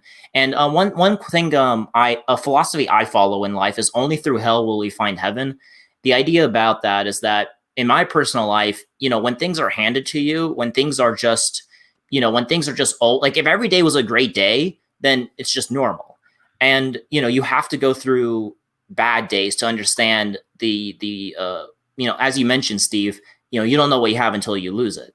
And, you have to kind of, when you fight like hell for your, your right to like even like say speak, or your right to, and you fought through years of trying to beat your addictions, and you're finally not addicted to, say, let's say you're a heroin addict and you fought against that heroin addiction for years, you've been put in and out of prison, and then finally you break free. None of us have been heroin addicts. We don't understand how good we have it for not being a bunch of drug addicts, right? Mhm. But this person, like, wow, I'm not addicted to that anymore. I'm free, and they take pleasure through that. And I feel like a lot of people, we live in such a materialistic, not material, just we have so much given to us. We just feel that, and none of it was like earned through like hard fought struggle. It was just kind of, we were born into the society. It was fought by our ancestors for it, but for us, none. And we also lose the thing that channel people's like natural impulses to be, like towards to be better individuals, like, like things like church and family and such, and community organizations that used to better individuals and the society. But now that all those things have deteriorated, and now we have this collective nihilism about the world. I think to the point that Steven was making about how like there are some people that they don't even realize they're doing it, but they kind of revel in this kind of chaos, burn it all down, like riot, yada yada. Especially if they're separated from it, right? There's a lot of people who, especially a lot of, again, these younger kind of nihilistic, blowing in the wind types, who do sort of just want life to be more interesting. So they like when riots happen. They like when bad stuff happens on some level, because it makes them feel like they're living in interesting times and that they're living in history, because their current reality feels sort of meaningless and boring. So I think they're almost like, just little flies looking for like these moths, just looking for these like flames here and there that make their lives feel more interesting, even if from afar, just because they don't actually have any like real sense of meaning, and don't really derive much real value from the things that are like in their immediate presences. Like, I think it's why a lot of people change when they have kids. They start caring more about the future. A lot of them, especially, it's very common with women, they start caring a lot more about politics when they have kids, and caring more about like security and everything. Like, I think a lot of people just who don't have a reason to care about anything are just looking for anything they can derive some kicks out of, Yeah. For the people who wanted to live in interesting times, well, you got your wish. That's what we're in right now. To piggyback on the existential points, the idea that we're missing something immaterial. It's not just about what we have in front of us. It's about the expectations of what we ought to have as compared to those. People think, they always do these surveys about like how people in America are more miserable than all these people in these sweaty third world shithole nations. And why is that? And we're never quite sure. I think part of that is expectations.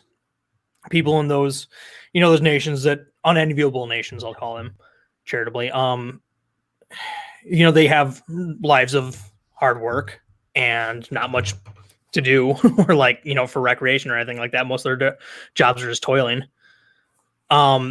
But they, it's versus what they expect to have, and they don't expect to have much better than that. Whereas like people here in the West think that we're supposed to have it so much better than we do have it. I remember when I graduated college in 2011, the mentality going in was like, oh yeah, you're going to make $60,000 a year going out. Well, I graduated at a shitty time in the economy, and turns out that didn't work out that way, and didn't work out that way for a lot of people I graduated with.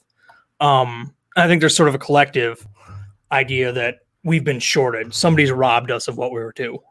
And I think one of the reactions to that is nostalgia. And for the left, nostalgia is like the 1960s protest movement. And I think that's why you get a lot of these Antifa thugs in the street thinking that their rioting is doing something good. Yeah, that's a good point. Also, it's just these Antifa types that participate. It's not just that they feel their lives are boring or meaningless without it. It's also just that in a lot of cases, the kinds of people that engage in this more egregious behavior have nothing to lose, really. They're not really people that have built up They're not really people that have built up lives for themselves. A lot of them are very young. They don't have much life experience. And I think that's what is the cause of some of this behavior that we see, especially when a lot of people, I think it's kind of obvious when a lot of people don't even bother wearing masks anymore. Even during a pandemic, they're not wearing masks, right? Because they don't even care about hiding their faces, because I just think a lot of them feel like they have nothing to lose anyway. And, that's my view of that. I think you made a very good point on, like, I actually didn't even think about this, about like expectations and all that. I think it's a lot of the time you just kind of have to take life with the punches, like, and not everything's going to be a good day for you. Like, things are going to suck, and sometimes life is going to, like, knock you down, and that's just going to have to be expected. And I feel like if you expect everything to be going perfectly for you, you don't understand that a perfect day is a culmination of like 10 bad days. And you have to kind of, understand that, and obviously, when you have like, like, for example, like, if, let's say, you got fired from your job, that's gonna be pretty shitty, right?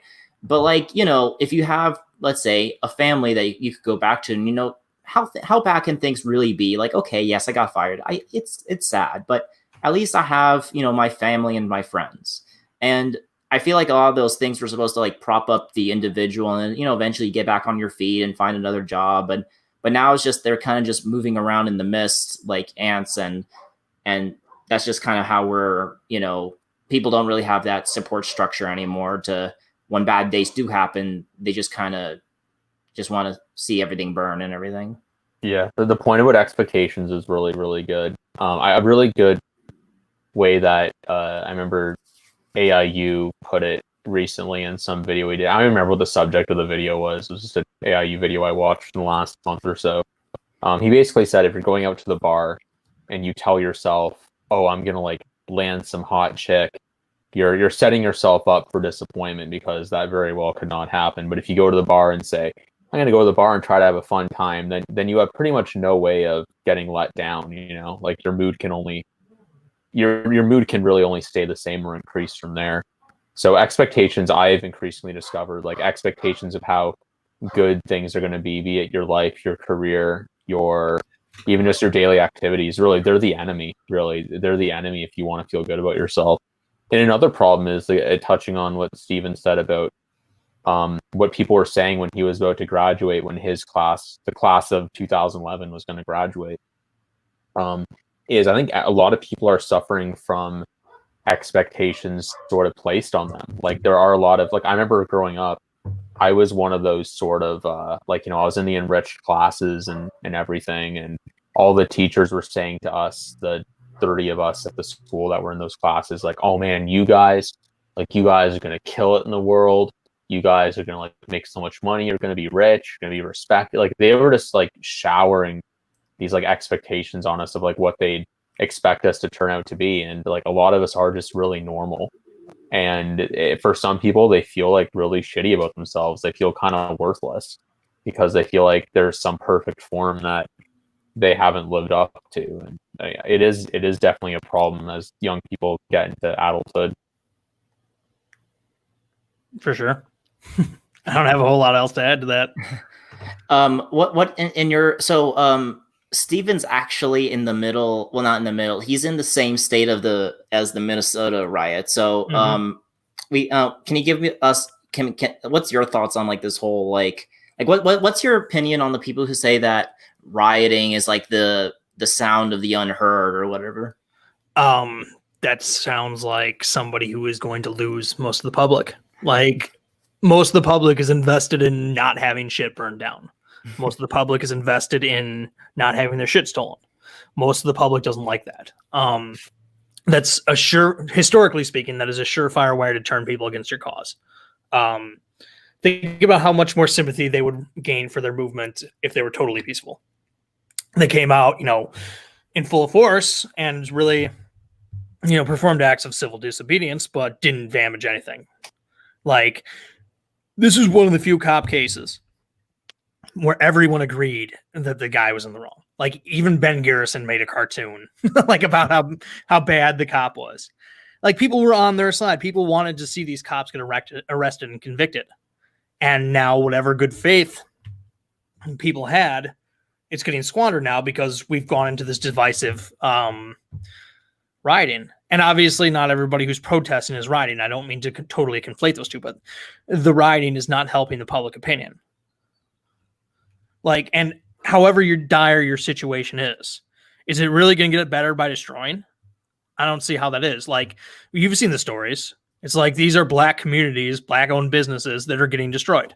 Like, this is actively causing mayhem and is going to set your community back years, if not decades.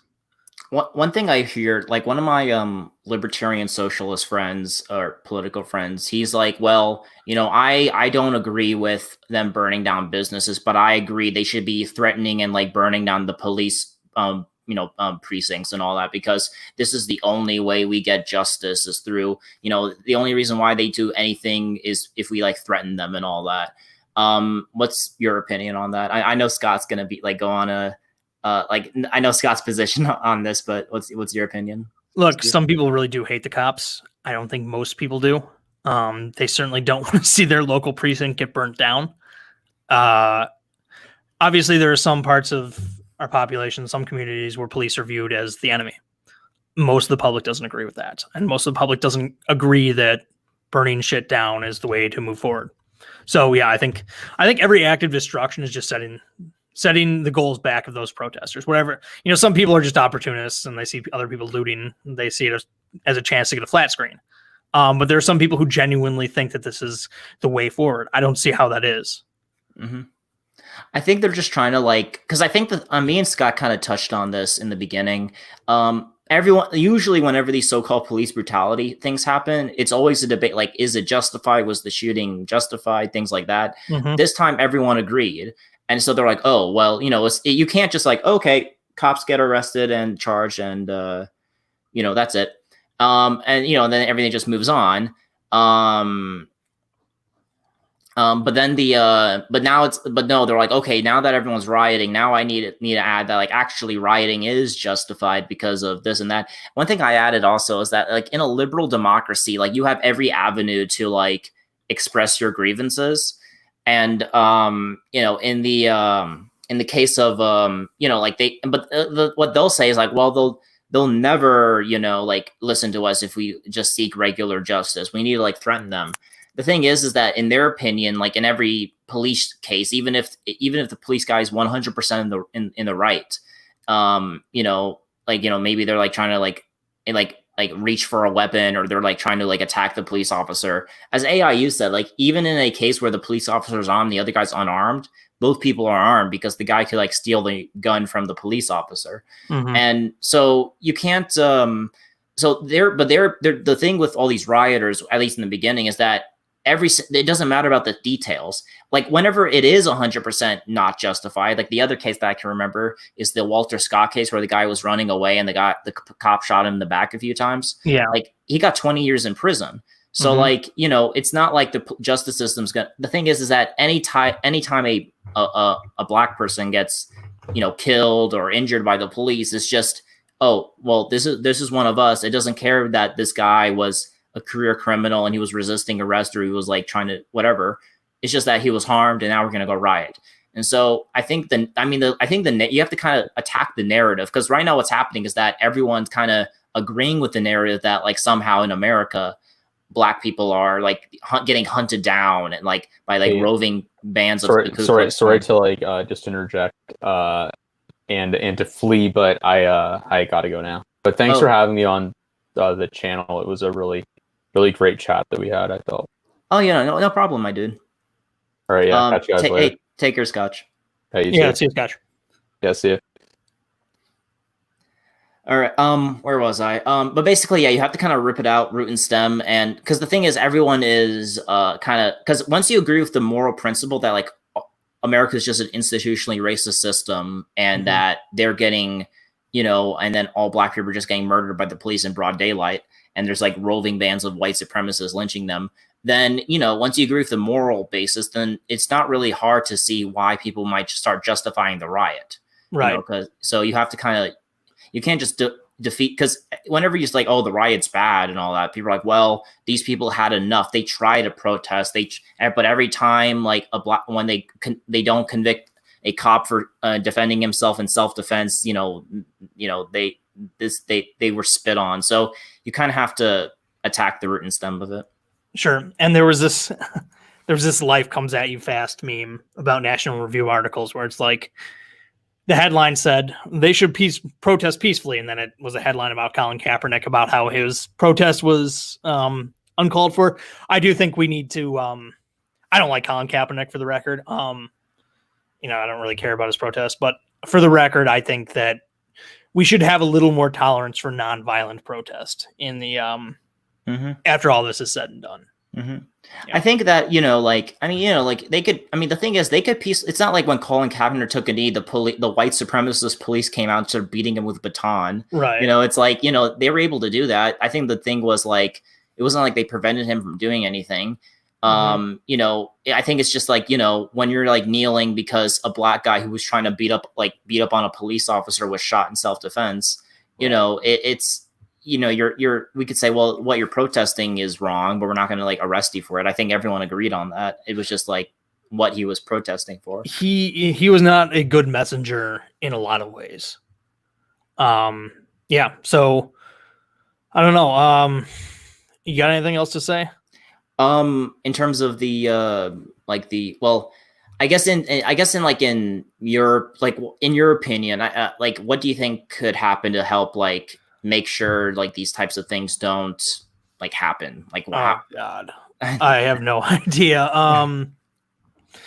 My conventional idea is just good policing, like body cams, stuff like that. Community policing, as we are in a situation in a lot of areas, especially in our bigger cities, where the police are like viewed as occupying forces. That's not really an exaggeration. And there are problems within those communities that cause that. And there is responsibility within the police departments. How you fix that situation where people are working with the police and they don't have an antagonistic view, I don't know how you foster that societal trust, but that's it's a lack of trust. Fundamentally. Yeah, I think you're right. I think the hard thing too is that like if you try to enforce like laws, like I feel like this might be construed as like, because like let's say you like arrest like a drug, like a crack drug dealer and all that, and you're that's obviously helping your community, the people are affected by that, right?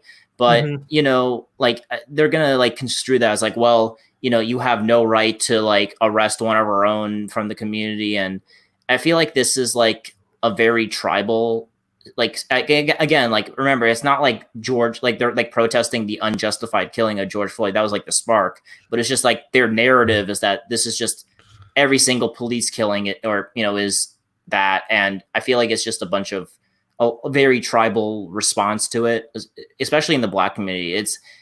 I feel like in America, at least, it's mostly because there was a Pew poll, like how much does like race affect your identity, like as a person, and like Black people, like who put very and like strongly agreed on that, was like, it was like 80%. Yeah. And then for white, it was like 15%. Right. So, I feel like this is, and now obviously, me and you are like, you're a libertarian. I'm more of a cultural conservative, national conservative. I feel like a lot of, I don't know how America, like, I think the biggest problem facing America is how in a future diverse nation we could keep together. I think I'm not wishing America breaks apart. I obviously don't. I think America's a really great country. I love it. But I feel like, beforehand, I mean, we were never a multicultural nation. We've always been at least majority Northwest Europeans, and now we're not. Now, how do we move forward from that? How do we see each other as Americans? And it's easy to do. I mean, being American, unlike being, say, French or Danish, there's not an ethnic requirement to it. Right. And so it's easy to foster something. And I think there's probably ways we can foster, like having people speak English and having a common kind of understanding of our heritage. But I feel like a lot of people just, like maybe this is just history, but, like the Black African Americans have been here about the same time as when the first whites came here, and we still see each other as like different. Like we might be all American, but like Black American and white American, not just American.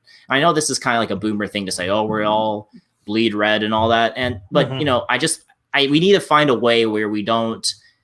But you know, maybe this is just a way. I mean, you know, maybe I'm a bit more pessimistic than you might be, but maybe, you know, like, because from what I see, you know, whenever like the Austro-Hungarian Empire or Yugoslavia, and you know, things like that, multi-ethnic nations just split apart, and I don't really see a successful example of a big empire like America keeping itself together. Maybe I'm wrong, and I hope I'm wrong, but you know, that's what I hope, at least, I think that's the big thing that we need, how we could keep ourselves together and have a common identity, because it seems like we don't have that.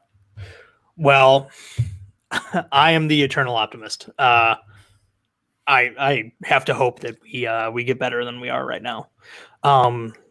You know, you mentioned I'm a libertarian. I think the less we have politics as important in our lives, the better. Because politics are inherently divisive. So like, if we can have, the more we have politics encroach on our culture, the less our culture is going to be binding to us all. So that is my takeaway from all of this. So of course I retreat to my priors, as everyone does. And everything's at least in the part of Minnesota that you are, is everything going okay with? There was a smallish protest. You know, I live in a small town, but there was a small protest at one of the parks downtown. It looked like everybody was just holding signs, stuff like that. No violence thus far. Hopefully that maintains. I've kept tabs on what's been happening in Milwaukee because my folks still live there. Looks like that's all. They shut down a highway, but that's just disruptive. That's not violent or destructive. So everything's fine thus far there. You know, there's a million conspiracy theories, of course, but some of these people think that these riots are planned. Like, I think it was in Dallas. There was just a pallet of bricks by a police station. I think it was. It's like, how did that get there? Nobody knows, but it's there. I feel like once you know, bricks are very easy to throw into windows. So I feel like a lot of people this is a lot of people at least in the right wing circles I run into. Like I think it's just a human thing. Like everything needs to have like some sort of purpose to it. Like this can't just be some people just coming together and then like just rioting takes things over, and you know, things just go out of control. There has to be some like, you know, like nefarious, you know, people who are like running things that are doing all this. Is George Soros? Oh no, this is actually the billionaires or something. This is, you know, it can't just be people doing things like, I think people I think that's just a natural human thing though. Like, it's just, you know, if something happens, like especially a big thing like a riot, it can't just be people doing it out of the individual actions culminating into a riot. It has to be like people orchestrating it all. I don't know. There is hooliganism. There's people who want to steal from material things, and you don't realize how much of a knife edge we are in society, or how much we are on a knife edge in society. Because think about how the ratio of police to citizens. At any moment, citizens could take over, and they can't fucking stop. And the police are helpless to stop. That's what happens in a riot. Is basically people say the emperor has no clothes, and we can take what we want, we can hurt who we want, we can destroy what we want, and nobody can really stop us because the police just don't have the arms to do it. So, you know, once it starts, it's hard to stop. Look, how long did the LA riots last after the Rodney King incident? A long time, I think, over a week. So it's like, you know, when the levee breaks, it's going to flood for a while. So, you know, I feel I mentioned this in the beginning. I feel like, and maybe this, depending on your point of view, I feel like, you know, everyone's, you know, did their virtue signaling. Everyone, you know, posted about Black Lives Matter on their Instagram stories. But I feel like in like 2-3 weeks time, like this is all gonna just, you know, it's gonna be like, you know, like with the Maud Arbery, you know, obviously this happened. That happened like 2 or 3 weeks ago, but now it's just like, it's something that happened. Maybe it's still a little bit fresh. But like, you know, like once, you know, August rolls around, you know, this is just going to be another, you know, like, remember like when we thought the worst thing of 2020 was going to be like, oh, Trump almost started World War III with Iran or something like that. But now it's like that years ago. This blew my mind. Apparently, like when they voted to like acquittal Trump in the Senate, that happened this year. I thought that happened like a year or two ago. That feels like, that literally feels like 2018. Like, I know. I feel like 2020 is like, I think I bamboozled myself. I kind of like said that 2020 was gonna be like the best year of our lives, like at least my life, I should say. And then it's obviously hasn't. I mean, in my personal life, I've been improving on a lot of things, but like societally just seems like a complete basket case. Dude, I was totally in the same mindset because I set all these goals. I get hyped around New Year. I'm like, I'm gonna do this on the year, and I'm gonna do this. And I have to be honest, a lot of things haven't changed for me. I'm still working. I don't really go out anyways, so it's like that hasn't changed. My family, thank goodness, is still working, still healthy. But it's like, God, I thought this was gonna be a good year, and it just went to shit.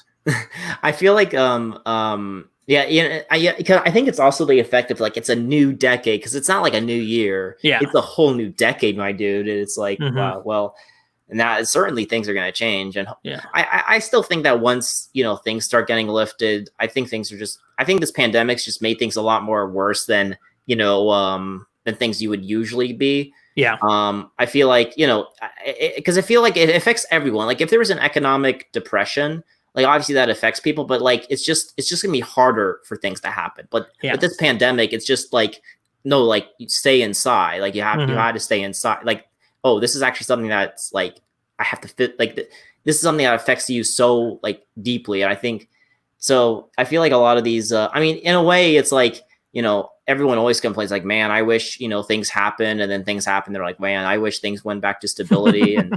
It's kind of like I sometimes have that, like like I kind of go back and forth with that. The fuck, what was I gonna say? I totally forgot. I totally spaced on something. I was gonna piggyback off of something you said. What I was just talking about? Yeah, like 30 seconds ago. Let me think. I think I forgot what I was saying. That I flip flop. Like 2020 was like a new decade, and that I in my personal life things have gotten better, but like societally we've kind of, and we've been flipping back and forth between like I want things to be and then also affects us very deeply, that like because like usually for example the Arent thing, like no one really like no one got affected by that, not directly, and then but like with this pandemic people were affected in like a very real way. I will say this: one of the closest states in the election last time around was Minnesota. So it's a swing state this time around too. I don't know how that affects things. Maybe people are real alienated from. Maybe Trump does a good job of characterizing the Democrats as sympathetic with the protesters or whatever. Who knows? But this could have major ramifications for the election. Oh yeah, I think I wouldn't be surprised if Arizona went blue, but then Minnesota went red. Wouldn't be surprising either. I feel Kyle made like this very stupid prediction, but I'm not going to put it. I mean, he usually does that, but he's like, I wouldn't be surprised if like it was a landslide in Trump's favor or a landslide in Biden's favor, and I wouldn't also be surprised if it was close for Trump or close. I'm like, yeah, thank you. Anything could happen. Like, oh yeah, thank you for that. That was very inspiring. I mean, to be fair, I could see all those situations playing out too. Yeah, but I'm not going to say that's a prediction because that would be ridiculous. That's just saying, like, anything could happen. Yeah, no shit. Right. I still think Biden might edge it out. I mean, I think in a normal, like if it, at least in my gut, I think Biden. But maybe like once things start focusing, maybe I mean I don't know. Again, like I know I just shout on Kyle for this, but like I could see it. I don't know if Trump's gonna landslide Biden, but like I feel like Trump definitely can win against Biden, but I could see Biden landsliding Trump. Because the thing is, I was gonna talk with Scotch, but like now obviously I wasn't born at that time, but like the reason why Nixon got like a 49 state, or not 49, but like a huge state landslide over like in like the 1970s was because of all the riots and all the stuff in the 60s. Yeah, so it's like even though Nixon, people didn't like him, but Trump isn't like portraying himself as the guy who's going to bring back law and order. He's just saying like he's the person of criminal justice reform. So he's not exactly holding that mantle. So whatever else was true about Richard Nixon, he was actually a competent statesman. So and that was 1972. Yeah, he won 49 states versus George McGovern, and part of it was that George McGovern was a lefty, and what do we call it? Nixon said McGovern's platform is acid, amnesty, and abortion. So like he portrayed him as this cultural, far out there radical. Is Trump savvy enough to do that with Biden? Is Biden capable of being characterized like that? Probably not. Will the country be as receptive to that message? I think more receptive than the left would like to believe. But that was a concern with Bernie that a lot of establishment Dems had, that he would be George McGovern Part 2 and lose to an easily beatable president by quite a margin. And Kyle would be like the one saying like, well, actually, no, like we played this game before.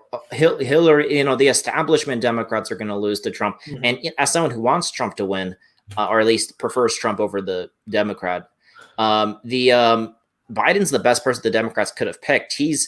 Everyone's saying he's like a moderate, but he's adopted a bunch of like left wing, like even beforehand, like now, like when he was talking, is like America is. We're infected with the original sin of slavery. This is a racist nation. Like this wasn't something that even like Bill Clinton said. And so obviously he's been pushed left. So, but he's the best option they could have, even with his kind of some concessions to the left wing. He is the best option. He could try to construe. What he's trying to construe is a very good message. And he's like, listen, all I want is to bring back normalcy. I'm just going to be a normal president. He's not advocating for anything. He's just acting as a normal person. And everyone who's like center left to left wing just understands that like he's going to be running left. So they vote for him. People aren't going to vote for, so I think he's like the perfect storm to win. Anyone else, like they could have really like pummeled them. Like, I think Elizabeth Warren would have been the worst. I think like, I think for because she supported like reparations and decriminalizing the border, like I could be like if someone runs on reparations, like, hey, listen, this is a white tax, they're going to tax white people and then you could just win. And the thing is that all you need is like if the GOP wins an extra few percent of the white vote, that's how they won in all these Midwest. That's how Trump won. And so if they continue being a bunch of social radicals, they're going to lose. But Biden is like the best they could have put up, who's somewhat the best they probably had up. I mean, in terms of like being moderate and all that. Yeah. He's got a folksiness to him that appeals to a lot of people. And I think especially in such tumultuous times, though, we're going to go back to normal is going to be more appealing than a lot of people think. Yeah. I feel like that's actually, that because his thing is like a lot, kind of almost stealing Trump's thunder in a way. Cause it's like his thing was make America great again. And his thing is like, it's a little bit more like just make America normal again. Yeah, basically. I feel like a lot of this is, I have a question. I remember you saying you're going to be voting for Biden. Are you like, what's your kind of position like now? I'm riding with Biden. Oh, unless something drastically changes. That's a plan. I kind of want to I'd be fine with that if you were like probably in like New York, like Kyle was or something. But like, I feel like Minnesota would be like given by, it could actually be decided by like a few votes. So I feel compelled to try to like convince you to vote for Trump. I'm in a state that's, I would say not like basically leans blue, New Mexico and all that. Gotcha. And the thing is that last time, because Bush won this in 2004. Yeah. And then we had a Republican governor until like a year or two ago. And so, and the thing is that last time Trump lost by like 8 points behind Hillary. However, that's because Gary Johnson got like 10% of the vote because he was a former governor here. Sure. And if most libertarian voters probably would vote for usually Republican, I would say. I mean, I think if I remember correctly. So so I think he lost by like 8 points. Johnson got like 9. So like if he wasn't there, it would have been a swing election. And I think this time, I might actually be, if I vote, I actually might be able to.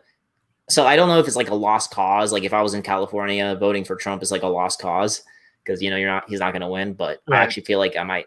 It feels kind of good being in a state that's actually at least in a chance, But you kind of feel, in your opinion, I know we're kind of going around elections, but like in your opinion, what's your what do you think is like the most like, do you think, like, in your election prediction, like, do Mhm. you think Biden's gonna like what states do you think are gonna, you know, are to be the main battlegrounds?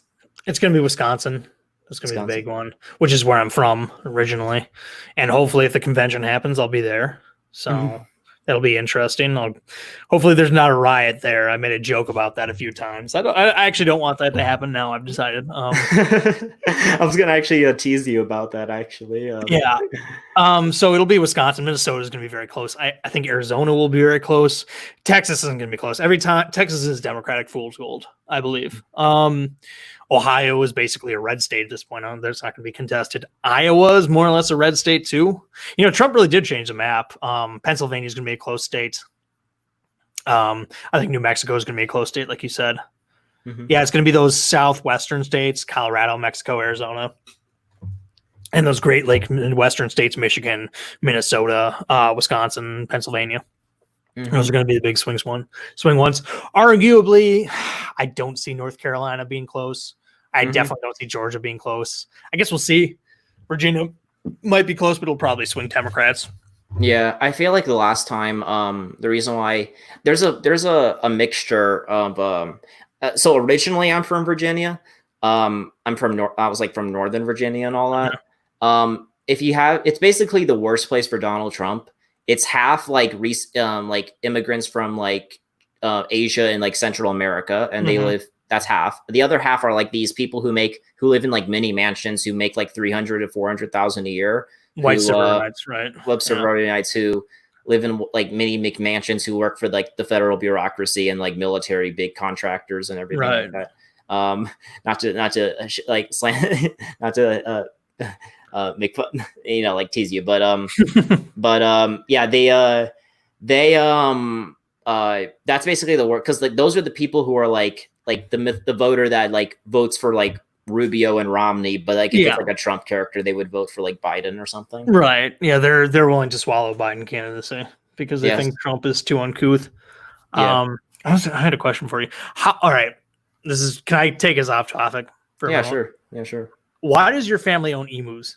Oh, that's a good question. My father, well, before, in my old house, we lived on like, in Virginia, we had like this farm, not a farm as in like, we had like dozens of acres of land, but you know, we lived in Northern Virginia, so there wasn't a lot of land, but like, it was like, I think like 10 acres or something. Okay. And, we had like emus, we had chickens, we had geese, we had ducks, we had peacocks.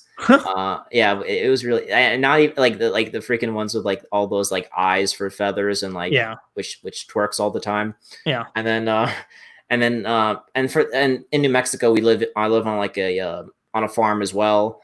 It's a I think my dad likes having like all these like exotic animals. Like if you could pick up on like getting peacocks, they're like from India and so it's just like he kind of likes having all these like exotic animals, and it's really cool. They're the little ones. They run extremely like it's like the Naruto run. Like they it's really funny. They're really cute too, though. So your dad's into exotic animals. Yeah, sorry, go on. Oh, sorry. You go. Yeah, you could go ahead. Have you watched Tiger King? Sadly, I've heard everyone tell me to watch Tiger King, but no, I have not yet. It's about this.